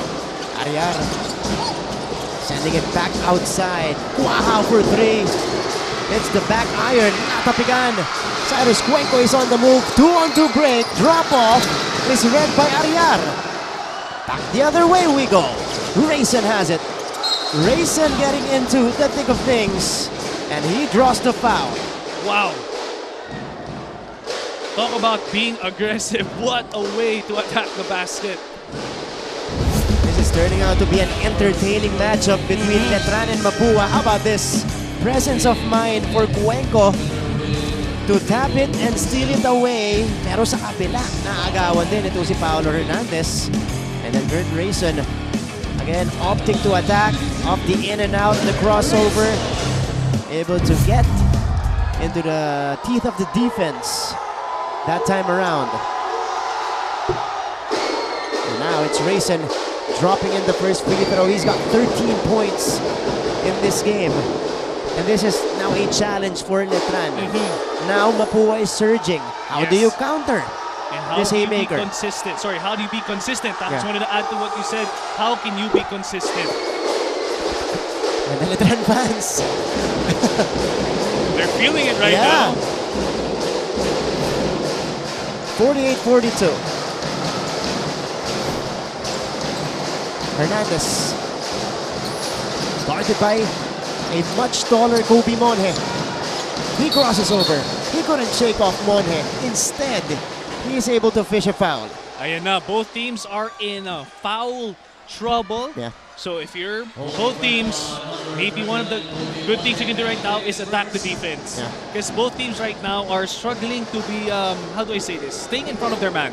Being careful because everyone's, energized. Sobrang attack to get that ball by stealing. And of course, usually when that happens, hands will hit a body part, calls a foul. So in other words, both teams will need to start attacking to take advantage of this foul trouble they both have. That's right, both teams in the penalty. Though Paulo Hernandez misses on the first free throw, this is his first trip to the line today. He hasn't scored, which is of course unusual for Paulo Hernandez, being the second leading scorer of Mapua this season. It drops in the second, that's his first point of the game. You guys are seeing the chirping Cardinals on the sidelines. 5-point lead for Letran. Batalier, handoff for Rayson. Ariar going to the rolling Ira Batalier, but they call it an offensive foul. That was already a beautiful sequence of events. Grabe. Yan natin yung left arm neto ni Ira Batalier.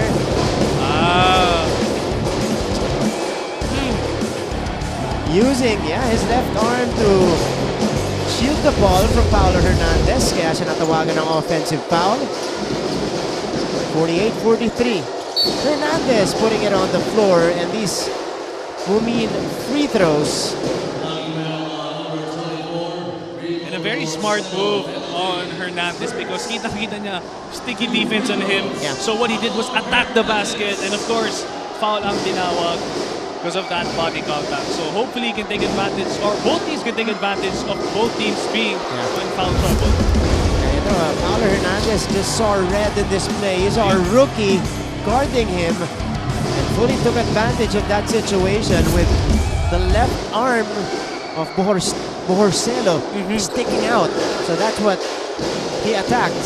Kumbaga, a very high IQ play right there. 44-48. Monje. Well attack. Kobe up blocked by Bonifacio. With a bit of a stare right after. Here's Escamis. Hernandez for three. In and out. That one was halfway down. Gotta give it to Hernandez too. What a way to set that shot, get his rhythm. Of course, hindi pa rin pumasok. Sana makabawi nga sila sa mga next possession nila. Pero hindi makapuntos ang Letran. Oh, Paulo Hernandez will be called for this one. And he is gonna get teed up.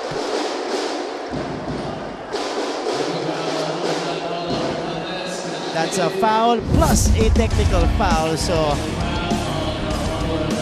again, technical fouls are considered personal fouls. Yes. After contesting this call, I couldn't believe it. Yeah, you can feel the frustration talaga ni Paulo because he's having a hard time getting his shots up. Yeah. But of course, he's still there, getting his team involved. But of course, gusto na niyang bumawi sa defense. Pero kung ganyan yung tawag sa kanya, of course, that's gonna get in your head. Yeah. So if you're Paulo right now, you just really have to relax and keep composure because your team needs you. But Grayson misses the first. Hernandez will take a breather. 2 points for Paulo Hernandez. Ariar steps into the free throw line, also misses the first.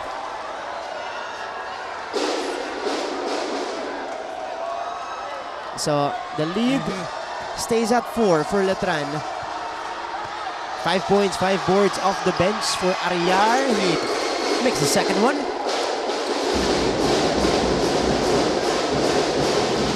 Cyrus Cuenco. He discarded para sa Mapua. Bonifacio thinking about it. Recto now. Up. Again. Stingy defense by Letran. And this is another foul on Bohorcelo. And going to the offense of Mapua, you can see they're having a hard time creating space because of the length, the sticky defense of Letran. But they found a way by attacking and fishing for that foul. And twice in this stretch, Andre, first it was Paulo Hernandez attacking that Bohorcelo arm. This time it's Clint Escamis, but from the other side. Yes. And that's a good adjustment, knowing that they can take advantage of the foul trouble. So all they can do right now is to attack the basket, because most likely they're going to go for that foul or go for that steal. So Mapua is within 3.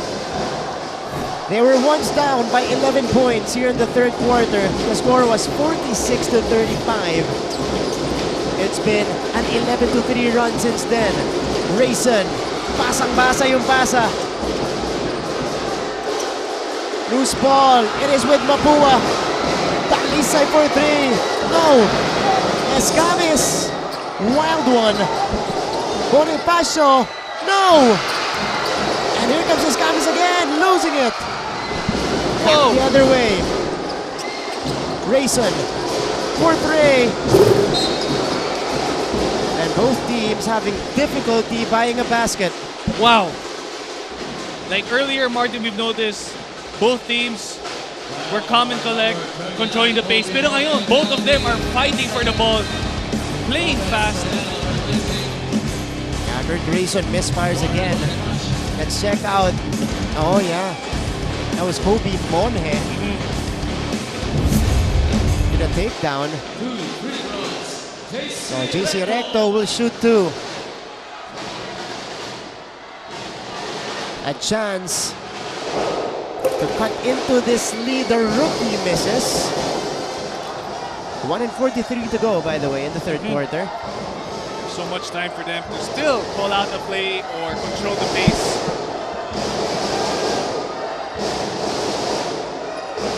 Second one. Ooh.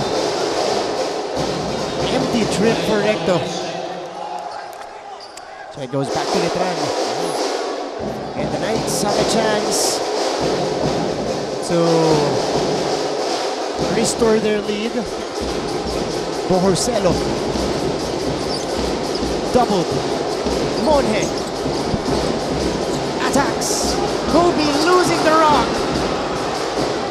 Cuenco now. Great defense on the part of Mapua right there.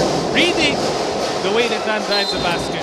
Escamis just putting it up as soon as he felt the contact, Andre. And free throws coming up for Clint Escamis. So now he has a chance to bring the lead down to 1 if he makes both. And speaking of the offense of both teams, kita-kita, they really want to attack the basket. Most likely they have noticed, obviously, na both teams are in foul trouble, trying to take advantage of it. So both teams, you can see, they're doing their best in attacking the basket, and it looks like it's going their way talaga. And this is Clint Escamis to the free throw line, knocking down the first. Mapua breathing down the necks of the Knights. Right into it. It's just a 1-point lead.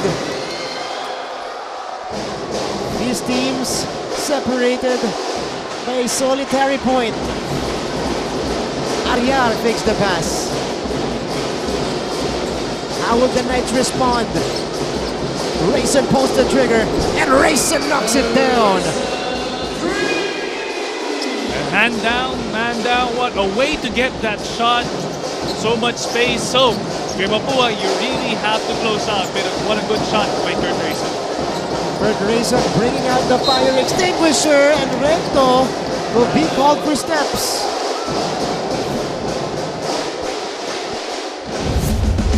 Let's check out this handoff. Rayson left with space, and he makes the defense pay. 17 points for Kurt Rayson.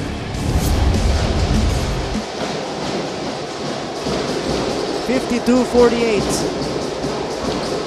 They go back to Kurt. Crossover. He loses it again. Escamis on the move. Back to Clint. Great recovery by Letran. Dalisay.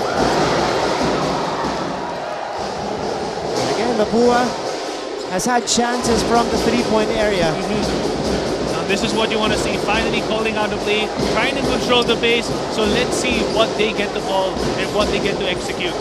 About a 4-second difference between our clocks. Rayson, the cross-court pass. Batalier.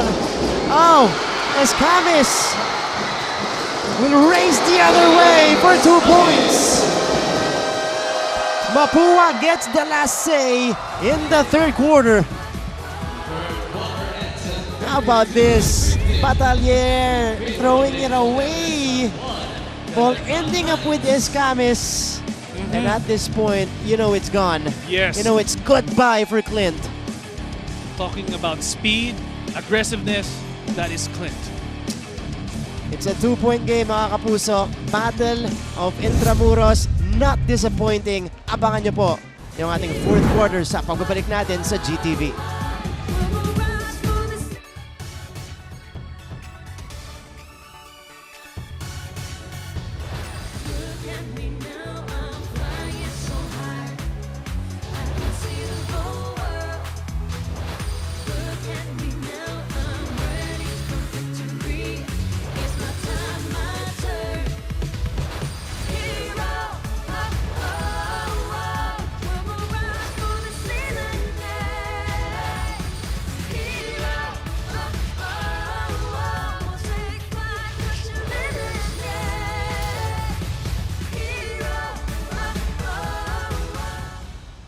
Muna tayo. You know, gusto natin ganun excited, di ba? Kahit sobrang intense ang laban, all smiles pa rin. 2-point game. Di ba? We are in for an exciting fourth quarter, which is coming up, of course. Yan! Our very lively audience inside the Pinoy Echo Center. We've got a good-sized crowd on a Saturday afternoon. Maraming salamat sa inyong panonood. Also live on GTV, NCAA Philippines via live stream and on GMA Sports PH. Martin Naviera alongside Andre Paras here in the broadcast with our courtside reporters Lexi Gonzalez reporting for Mapua and Julia Ong for Letran. Fourth quarter begins. Hindi maitabla ni Cyrus Cuenco, but Mapua responding very well in that third quarter. putting themselves in a much better position at the start of the fourth. Ito, speaking of starting the fourth, both teams trying to get those quick shots. When you can just call the play right now. Good for Mapua. What a way for Bonifacio. Look, this is what I like about the play of Mapua also. When they get these picks going, ang laki ng space nangyayari. Yeah. And how about the pressure? Finally paying off for Borcelo. Earlier, he's been called for the foul, or for different fouls, actually. But this time, he pressures Clint into this backcourt violation. So, 52 to 50. Mapua still unable to equalize. Humawas is back in the game for Letran. So the 5 on the floor will be Arian, Batalyer, Cuajao, Borcelo, and Humawas. Here's the handoff. Humawas attacks. Humawas hang time. Wala! Rebound goes to Mapua, and now we go first to Letran's side. Let's hear this fourth quarter update. Tignan natin kung paano ma-maintain to ng Letran. Let's hear it from Julia. Martin and Andre, ang motivation daw ng Letran Knights for today's game ay ang mabawi ang panalong nakuha sa kanila ng Mapua Cardinals noong first round. At bukod sa panalo ay ang mapakita nila na kahit na ba nasa pinakataas ay kaya nilang labanan. Sigurado daw na mas tataas pa ang intensity ng Cardinals, kaya naman ang pangako nila ay tatapatan nila ito hanggang dulo. Will this motivation be enough for us to see na hindi pa rin talaga basta-basta ang mga Letranista? Ayun lang, balik sa iyo. Maraming salamat, Julia. Well, we've known that from the very beginning. They're always in the game. At yung mga talo nila, they have the chances to win in those. But again, it's matching, as Julia mentioned earlier, the intensity and finding some consistency. That's going to be key here for Letran. And how about that execution? Batalyer, inside pass for Humawas. And right now, one thing you could do right now if you're Letran is obviously to be unselfish. Some of them, we see them, they're always attacking the basket. Or what a way, when you attack a defender, always look for that open man sa mga drop pass niyo. And Bonifacio still couldn't buy a basket. He is 0 out of 8 from the field. Borcelo. Almost. Yeah. Umalog. But he will have a chance in a bit. This is Batalyer recognizing the situation and then setting up Humawas. And this is a good sight to see also on the part of Letran. Speaking of consistency, they're consistently being aggressive. So what a way for them to keep on attacking the basket and trying to get the rhythm by doing that. Because of course, alam natin yung mga bread and butter nila is by getting their shots and rhythm inside the painted area. Yeah. Now Borcelo deals damage from the free throw line. The lead is back up to 5 for Letran. Steven Garupil getting ready to check in for the Knights. Borcelo. Papa Villanar also back in the fold for Letran. For Mapua, 5 on the floor for them. Rosilio, Escamis, Recto, Soriano, and Cuenco. So their captain, Warren Bonifacio, takes a breather. Offensive rebound for Javillonar. Naagaw. And there's Cuenco. Mapua looking to retaliate. Escamis. No. Rosilio, what a find! Wow! Soriano with a deuce! And going back, that's what Soriano is also known for, always being there at the right place at the right time. And what a way to be patient sa kanilang offense. Here's Ariar. Stops, turns, difficult shot goes in for Kent Ariar. Ito na. This is the thing we like to see, that their bigs are coming back to life. What a way for them to incorporate them into their system, and what a way for them makabawi. Of course, getting those shots inside the painted area. And there's 7 minutes to go. Backdoor cut. Lindes Camis getting the hoop.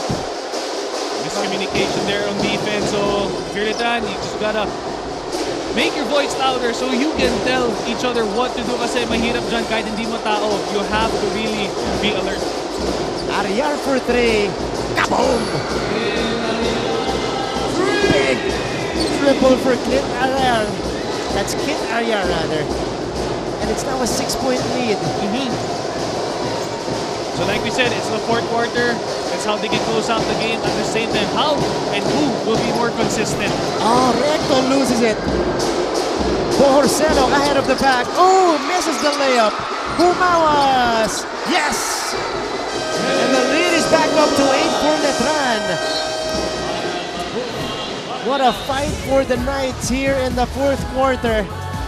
6:04 to go. We'll be back after this.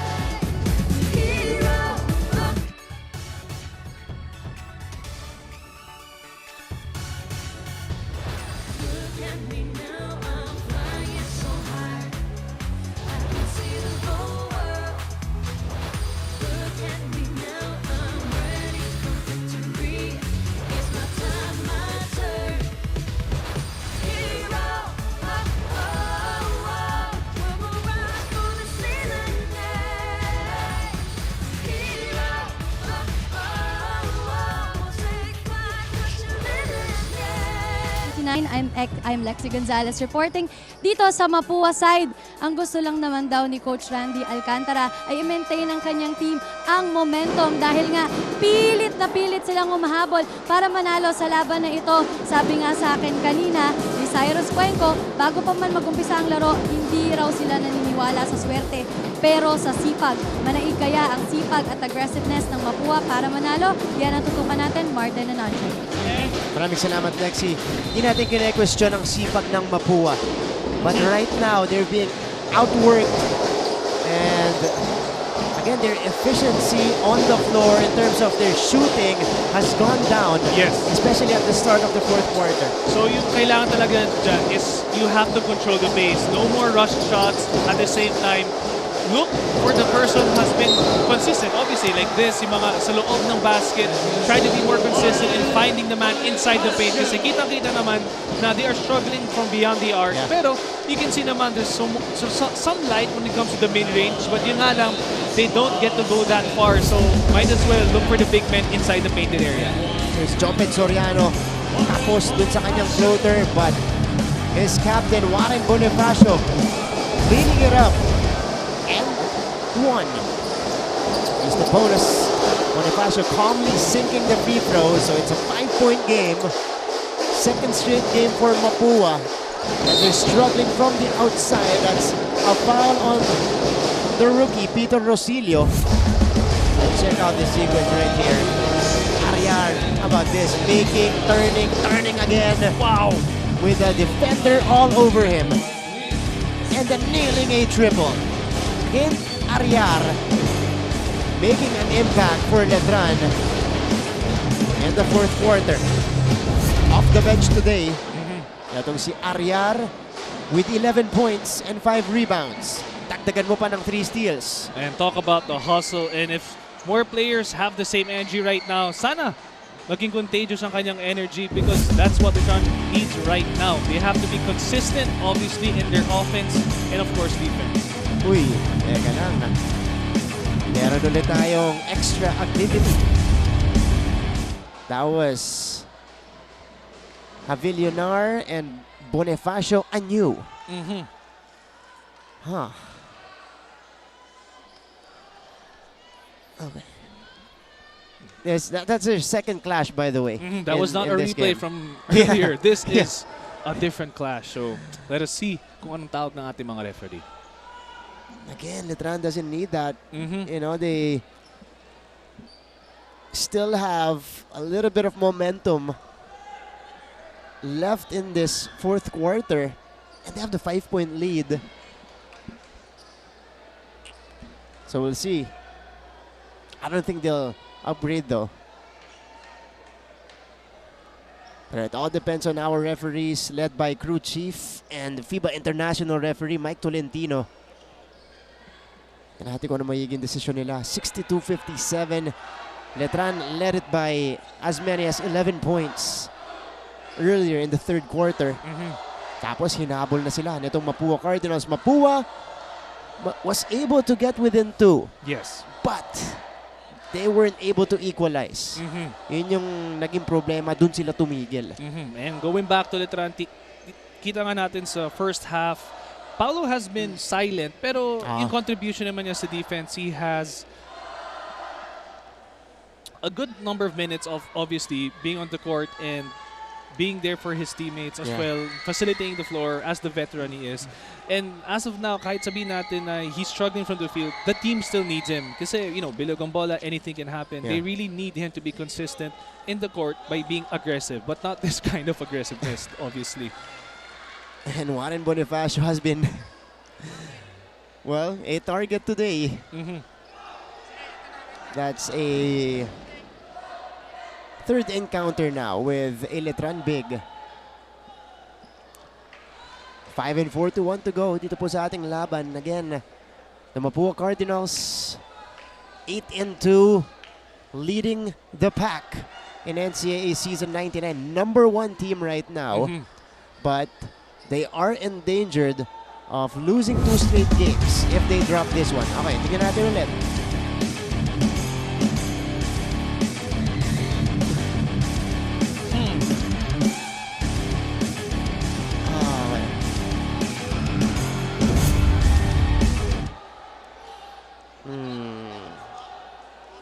Sige, ito na. Si Crew Moment of Chief truth. Mike Tolentino. Unsportsmanlike foul. Second one on Javillonar. After the ankle violence, And he is going to be it wasn't a ejected sportsmanlike foul. from this game. On number 9, Paulo Javillonar, under criteria number 1, not a legitimate attempt to play the ball. Paulo Javillonar has committed 2 unsportsmanlike fouls. Paulo Javillonar is out of the playing court. All right. So Javillonar is, well, gonna be 2 ejected. free throws. Warren Warren Bonifacio. Bonifacio to the free throw line. Again, that was, I think, category number 1. It was not a play for the basketball. Hindi tinawa niya. Okay, Ang makes sportsman sense now. Yeah. And speaking of Liz, they need Paulo right now, especially when it comes to Mapua. They need Warren, even if he's been kind of silent. But look at the stats right now. 8 rebounds, 3 assists. Grabe yung kanyang contributions. And what I like about yung ginagawa ng Mapua, when they dump him the ball, kitang-kita niya yung floor. So he can see all his teammates cutting, trying to set screens, so he can find the open man. So this is what I also love about the game of War. He's very patient and he can see the court. And if all else, he will attack the basket. And here he is again, making the free throw. And here's the bonus possession for the Cardinals. Could this be a momentum swing? Pangkalim misfires. Rebounded by Guahao. He picks up his dribble. Arriara at midcourt. Being guarded right now by Soriano. Guahao. Shot clock is down to 5. Ariar, the short J. Too strong. That's good defense played by Mapua. Rosilio nagmamadali. Here's Bonifacio. Back to Peter Rosilio here, who attacks and who scores down the middle. What a way to get your offense going. Kanina, they were struggling, looking for the open man. Kanina yung handoff or mag-pick and pop. But what a way to attack the basket. Much needed score sa Mapua. And it's a 2-point game. Ariar for 3. Left it short. And here comes Mapua with a golden chance to go for an equalizer. Rosilio has it. Sending it to Cuenco. Back to Rosilio. The spin, the shot. Oh! That almost went in for Peter. Humawas nagmamadali. Humawas! Couldn't take it straight to the cup, or took it straight to the cup, but couldn't make the basket. And speaking of offense and defense, both teams, if a shot flies, kitang-kita, nobody wants to box out. So importante talaga locate the nearest man and box out. Bonifacio, too strong. Yeah, a lot of one-and-done possessions here from both sides. Batalier. Now it's Garupin. No look pass. Humawas with a finish. Wow. It's back to a 4-point lead for Letran.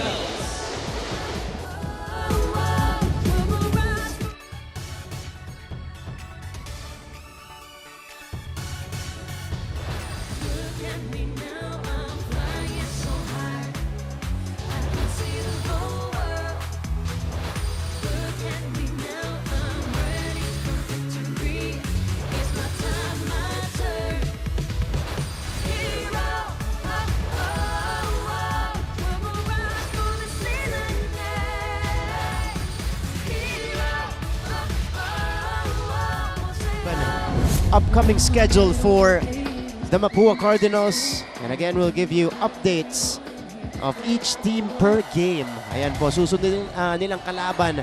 Another Battle of Intramuros, and that's right after our Undas mini break. November 3, we'll be going back into the action. LPU, mabigat ang kanilang kalaban. Afterwards, San Sebastian, EAC, San Beda, Perpetual, Arellano, and JRU to finish off the elimination round. All right, let's check out this floater down the lane for Peter Rosilio. Couldn't duplicate it in the play right after. So Letran took advantage. It was Humawas who was able to finish off the bind by Garupin. Escamis.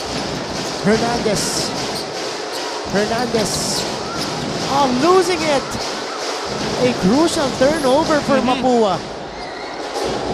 And now, Letran can set things up on the half court.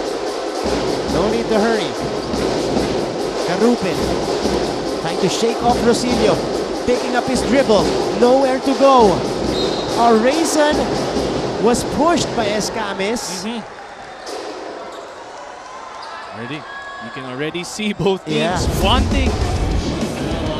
It's so bad, grabbing aggressiveness nila on defense and of course on offense. Look at that. Pero grabe yung pressure doon ng Mapua. Hindi nakarating doon sa loob ng circle. Itong Letran Knights. And like what you mentioned, tingnan natin if they're doing it now, kaya ba nila for the rest of the 3 minutes? Kasi talagang importante ang consistency even on defense. And this is still 3 minutes. Matagal pa to. Yes. Mahaba pa to, mga kapuso. Ariar. Jumper from the baseline. Doesn't go in. Rebound collected by Bonifacio. For Warren, that is rebound number 9. Ball in the hands of Clint Escamis. Step back, 3. Too strong. Ariar pulls it down. And Raisin now will facilitate for Letran. Kurt in and out. It's still with Kurt. Step back 3. Masyado malakas din. That was ISO ball. Actually from both ends, Clint and Kurt. Yep. So you really have to call out plays right now and don't take any forced or hurry shots. Mapua needs a crisp execution. Cuenco forces it. Wala pa rin. And we go deep into this one.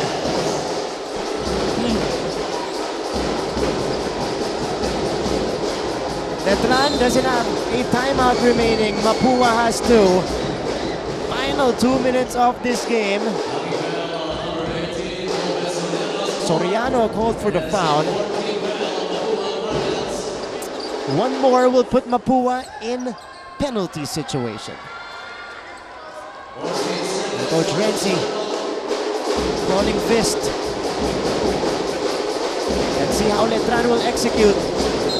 Ooh! Wow!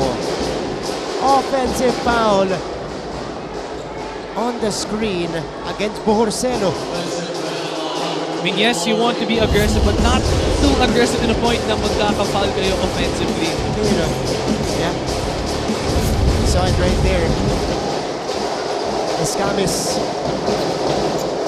They go to Warren. Mapua needs a basket here.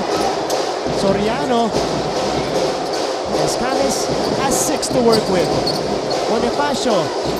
They need to fire. Hernandez. Whoa! Big time triple from Paulo Hernandez.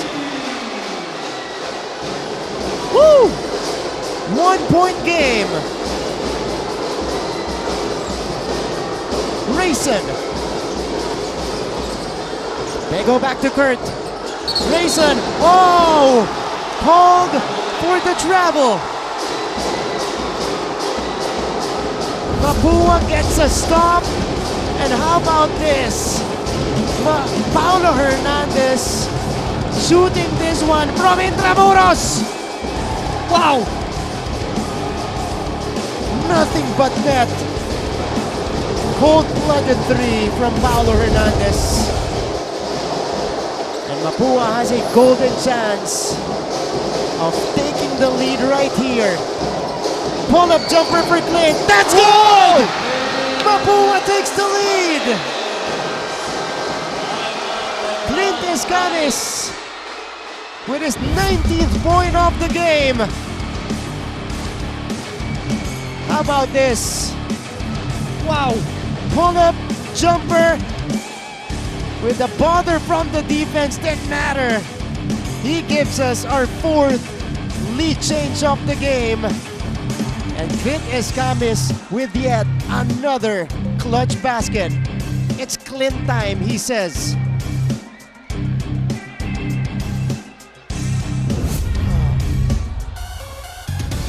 5 straight points. Andre, back to back from Hernandez and Escamis as we take a look at the schedule for the Letran Knights here in the second round. After this, they will face a very angry EAC team who lost to LPU in a tight one earlier this morning. Kasunod po dun, kabigat din, LPU naman pagkatapos nun. So, a tough road ahead for Coach Renzi Bahar and the rest of the Letran Knights.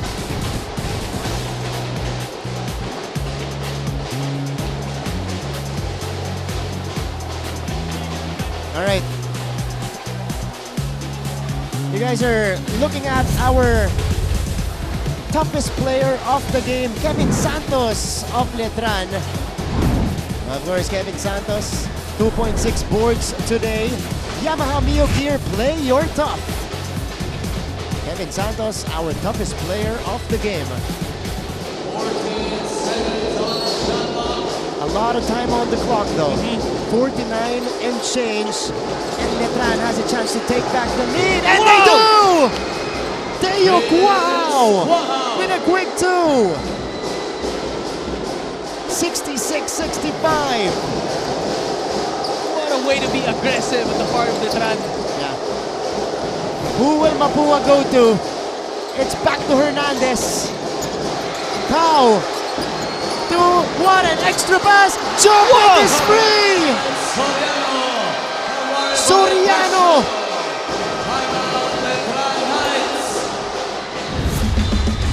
What a sequence for Mapua. First, it was Teyok. Wow. Excellent play by Letran. Off the timeout. And then Hernandez, after losing his defender, unselfishness displayed by the Cardinals right here. Hernandez, Bonifacio, Soriano. And they're back in front. 67-66. What a game so far, Andre. And what you can see, no, even if they were struggling, calling out their plays, making shots from the outside, yung palang kailangan nila is being unselfish. What a way. And not just one extra pass, second extra pass. What a way to look for another open teammate inside the painted area. That was the 16th assist of the Mapua Cardinals. As you can see, that's their campus in Intramuros. Right behind this guy's shirt. Big basket after big basket. It's now Letran's turn to retaliate. Coach Renzi drawing up the play. Earlier, it was Deo Cuajao providing the big-time hoop. Coach Randy on your screens. Letran with 1 timeout remaining. Letran with 1 more foul to give. Both teams, wala na pong timeout. Wow. Mapua in the penalty. So they can't foul here. It is with Grayson. Grayson is hounded. He goes out to Batalier. They go back to Kurt. Oh, ball is deflected. Batalier! No! Follow-up! No! Grayson gets it back. Wala pa rin. And the shot clock will expire for Letran. they're saying is a shot clock violation first before the final shot in that sequence. Wow, what a turn of events. A cardiac finish. Wow. Right here in this battle of Intramuros. Man, 67-66. 8.5 seconds remaining. Okay. So, it's a shot clock they confirm it. It's a shot clock violation. Letran was not able to get a shot off within their time limit.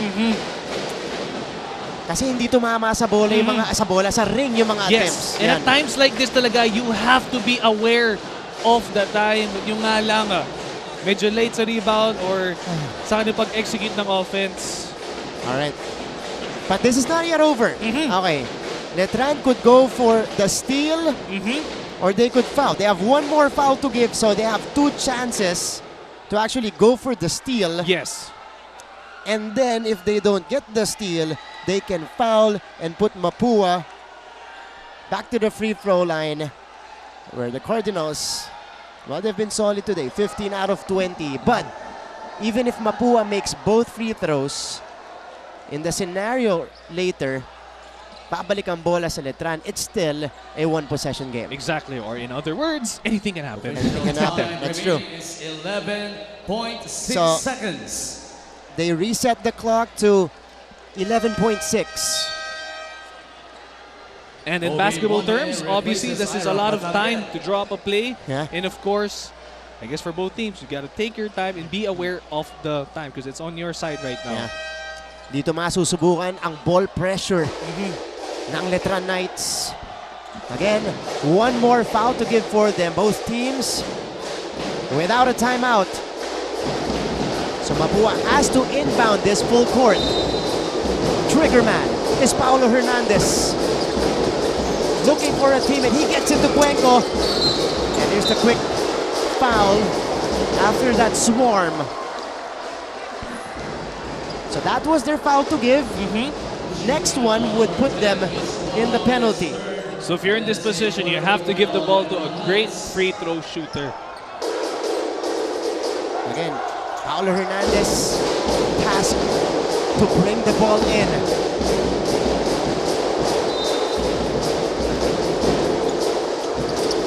Hernandez getting it to Soriano. Back to Hernandez.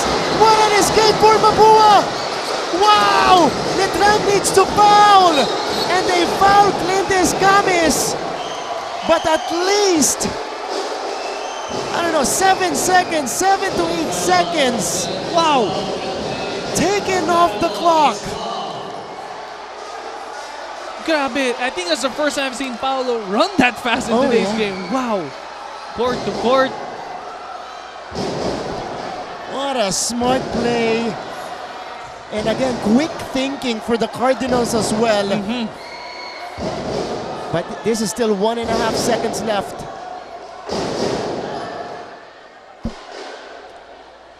Okay. So, another review? Yeah. Crew Chief Mike Tolentino. Official time remaining is 1.9 seconds. So, time is 1.9 seconds. But what a way for Mapua to melt away some precious seconds off our clock.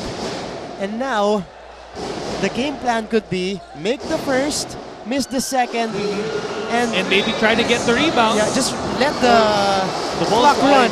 Yes. Yeah. First one, up and in for Clint. Again, wala na pong timeout yung magkabilang panig natin. So, Letran would have to advance it full court. And kitang-kita sa side ng Letran, they called up a play. So let's see what they will call out sa kanilang offense. Escamis, second one. It's good. 3-point game. Substitution, Rosilio is in. Letran has 1.9 seconds to make something happen. Ariar. They go to Guahao. Half-court heave! No! And Mapua survives. The Cardinals complete this win. What a game! 69-66. And they also complete the comeback here in the second half. Andre. Yes. What a fight for the Mapua Cardinals. And again, Letran just coming up short in the end. This is an excellent bounce-back win for Coach Randy Alcantara and the rest of his crew. The final score is 69-66. A lot of heroes from Mapua's side. Big-time shot makers. But we choose Clint Escamis as our best player of the game. 21 points. Wow. Across his name, Andre. And 7 out of 7 from the free throw. Yeah. What a way. In other words, walang pressure. At saka, kumbaga hindi niya mahanap yung offense niya kanina early on eh. So, at the free throw line, he took care of business and helped his team out. The Cardinals climb him back from 11 points down to take this one away from the Knights. Let's listen to their school hymn.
Congratulations to the Mapua Cardinals.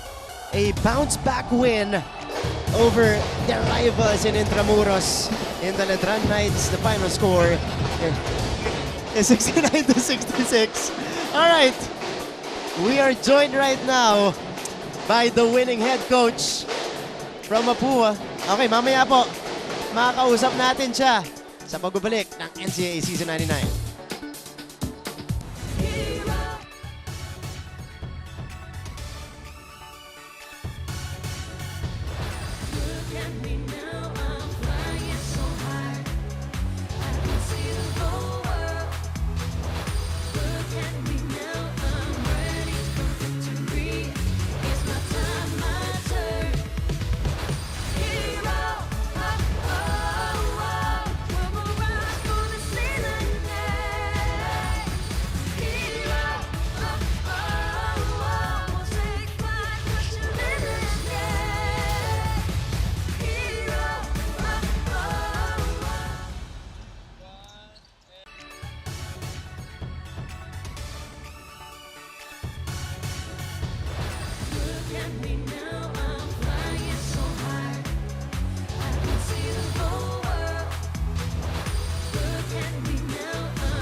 Bounce-back win for the Mapua Cardinals. They're back to their winning ways, and with us here, as promised, is the winning head coach, Coach Randy Alcantara. Coach, congratulations. Thank you, Mars. Okay. Thank you, Dre. Ano na naman yun, nakaka-tense na naman yung laban ninyo. But what a great finish for your team. Ang layo ng hinabol nyo. But again, your guys were able to get it done and get you another win here in the season. Congratulations. Thank you. First of all, thank you siyempre sa mahal na Panginoon. Kami ulit na piling nanalo. Sabi ko nga, stay composed, tapos yung pa rin namin na gutom lagi sa panalo, huwag kaming makontento. At siyempre, sabi ko nga noong umpisa, Letran is Letran, defending champion, pero sabi ko hindi pwede yung ganito yung ilalaro namin. No, first half, talagang wala, parang nasa cloud 9 kami. Kaya siguro parang ginising lang at buti naman nagising. Oo, nagising kayo. Tsaka naka-refocus kayo. Okay, bago kayo ipasa kay Andre, I have a question, Coach. Kasi na-snap yung 6-game winning streak nyo against Benil. Naapektuhan ba kayo doon? Bumaba ba yung moral nyo? O talagang gigil pa rin kayo? Medyo, yun nga, bababa. Pero sabi ko nga sa kanila, lahat ng game naman namin, dikit eh. Siyempre, lahat ng team ngayon, balance eh, malakas eh. Kaya talaga naman, anytime, pwede naman talaga kami talunin pag hindi kami talaga nagtrabaho. Kaya yun nga, pinaalala lang namin yung game against Benil. Tagal namin nag-viewing plus itong preparation namin sa Letran. Yun nga, maraming factors na pwedeng namin na isipin yung standing or yung nandun kami sa target. Normal na yun eh. Kaya siyempre kami muna, yung problema muna namin sa team. Kasi kahit naman nandun kami sa standing, marami pa rin kami lapses at marami pa rin kulang para kung gusto namin talagang umabot sa gusto naming goal. Kailangan yung mga ganitong klaseng laro malakpasan namin o yung karakter ng team sa kanyang individual lumabas. And ito naman, Coach, kasi alam naman natin na when it comes to Letran and Mapua, almost similar kasi you guys can run, you guys can shoot, you guys can execute. Pero para sa inyo, Coach, ano yung pinaka-key adjustment for you guys to remain, to get that win today? Yung key adjustment niyo po, Coach? Sabi ko, yung kay Bonnie, dami tinira sa labas eh. Sabi ko, baka pwede mo naman masilip si Jopet, si Soriano sa ilalim. Which is siguro yun ang yung mga extra passes. Opo. Like Paulo, may hindi na rin tinira, pinilit or nabigay kay hanggang sa yun, umabot kay Jopet yung basket yung last shot na yun. Kaya talagang teamwork, yung pa rin ang kid yun. Tama, teamwork pa rin sa yun. At hindi naman talaga pwede magpabaya. Hanggang dulo talagang lalaban yun. Hindi naman talaga papatahan yung Letran. Kaya sabi ko sa mga players, stay composed lang. Gilan natin sa dulo kung talaga kung natin. At least nakahabol, nakadikit hanggang sa lumamang na. Coach, dahil nanalo kayo, pagkakataon mo siyempre bumati. Sa lahat ng mga nanonood sa inyo, sumuporta! Yes, maraming salamat. Nakita ko ang daming Mapuan na umaten. Sunday, maraming salamat Mapuan sa mga community, sa palagi sumusuporta sa amin, ang aming boss AA, boss Teddy, at si Attorney Rex, sumusuporta. Lahat, Mapuan kami, sa Raul, lagi nanonood. Nawala nung Binid eh. Sabi ko, huwag siyang ma-absent eh. Thank you, Sir Raul. Kaya pala. Biro lang. Talagang nakita naman natin na yung mga players talagang nagtrabaho. Coach, congratulations. Maraming salamat. There you go. Head coach of the Mapua Cardinals, Coach Randy Alcantara. Balik dito sa broadcast panel natin kasi syempre, panalo ulit sila. Sitting comfortably on top of our team standings right now. 9 wins already for the Mapua Cardinals. At bukas po, magpapatuloy ang aksyon dito sa Phil Eco Oil Center in San Juan City. A triple header on a Sunday. First game po natin, JRU kontra Arellano. Coverage starts at 10 a.m. After that, it's a Beta versus Baste matchup right here, 12:20 p.m. This should be a good matchup, a good physical encounter. At yung huli po nating offering, it's gonna be the Perpetual Altas versus the Benil Blazers. And po, Dre, thank you. Thank you. All right. Mga puso, on behalf of the entire team, my partner Andre Paras, our courtside reporters, Lexi Gonzalez and Julia Ong at the helm, Direk Raul De Ocampo, our producer, Manny Gabutina, game producer as well, Mark Morados, who's our floor directors, Romel Narciso, Stephen Cruz, Pacasenya, Roy Tulio. This is Martin Javier saying thank you, but don't go away. We're not yet done. Susunod po, Game On, dito lang sa GTV.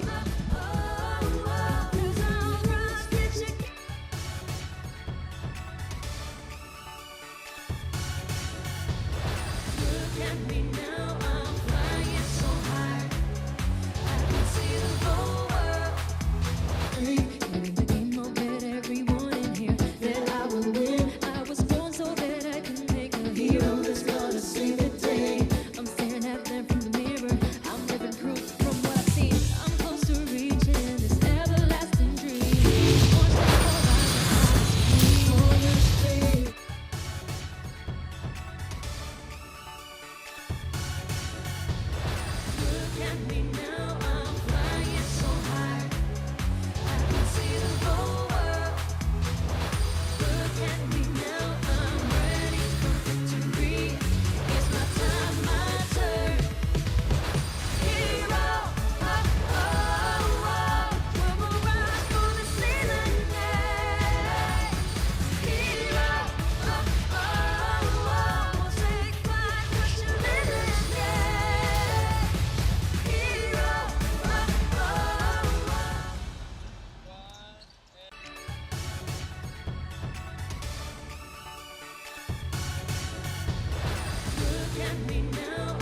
afternoon mga kapuso. Welcome back inside of Philoil Eco-Oil Center here in San Juan City. You guys are watching your favorite sports and entertainment show. This is Game On. Namiss ko to. My name is Martin Javier.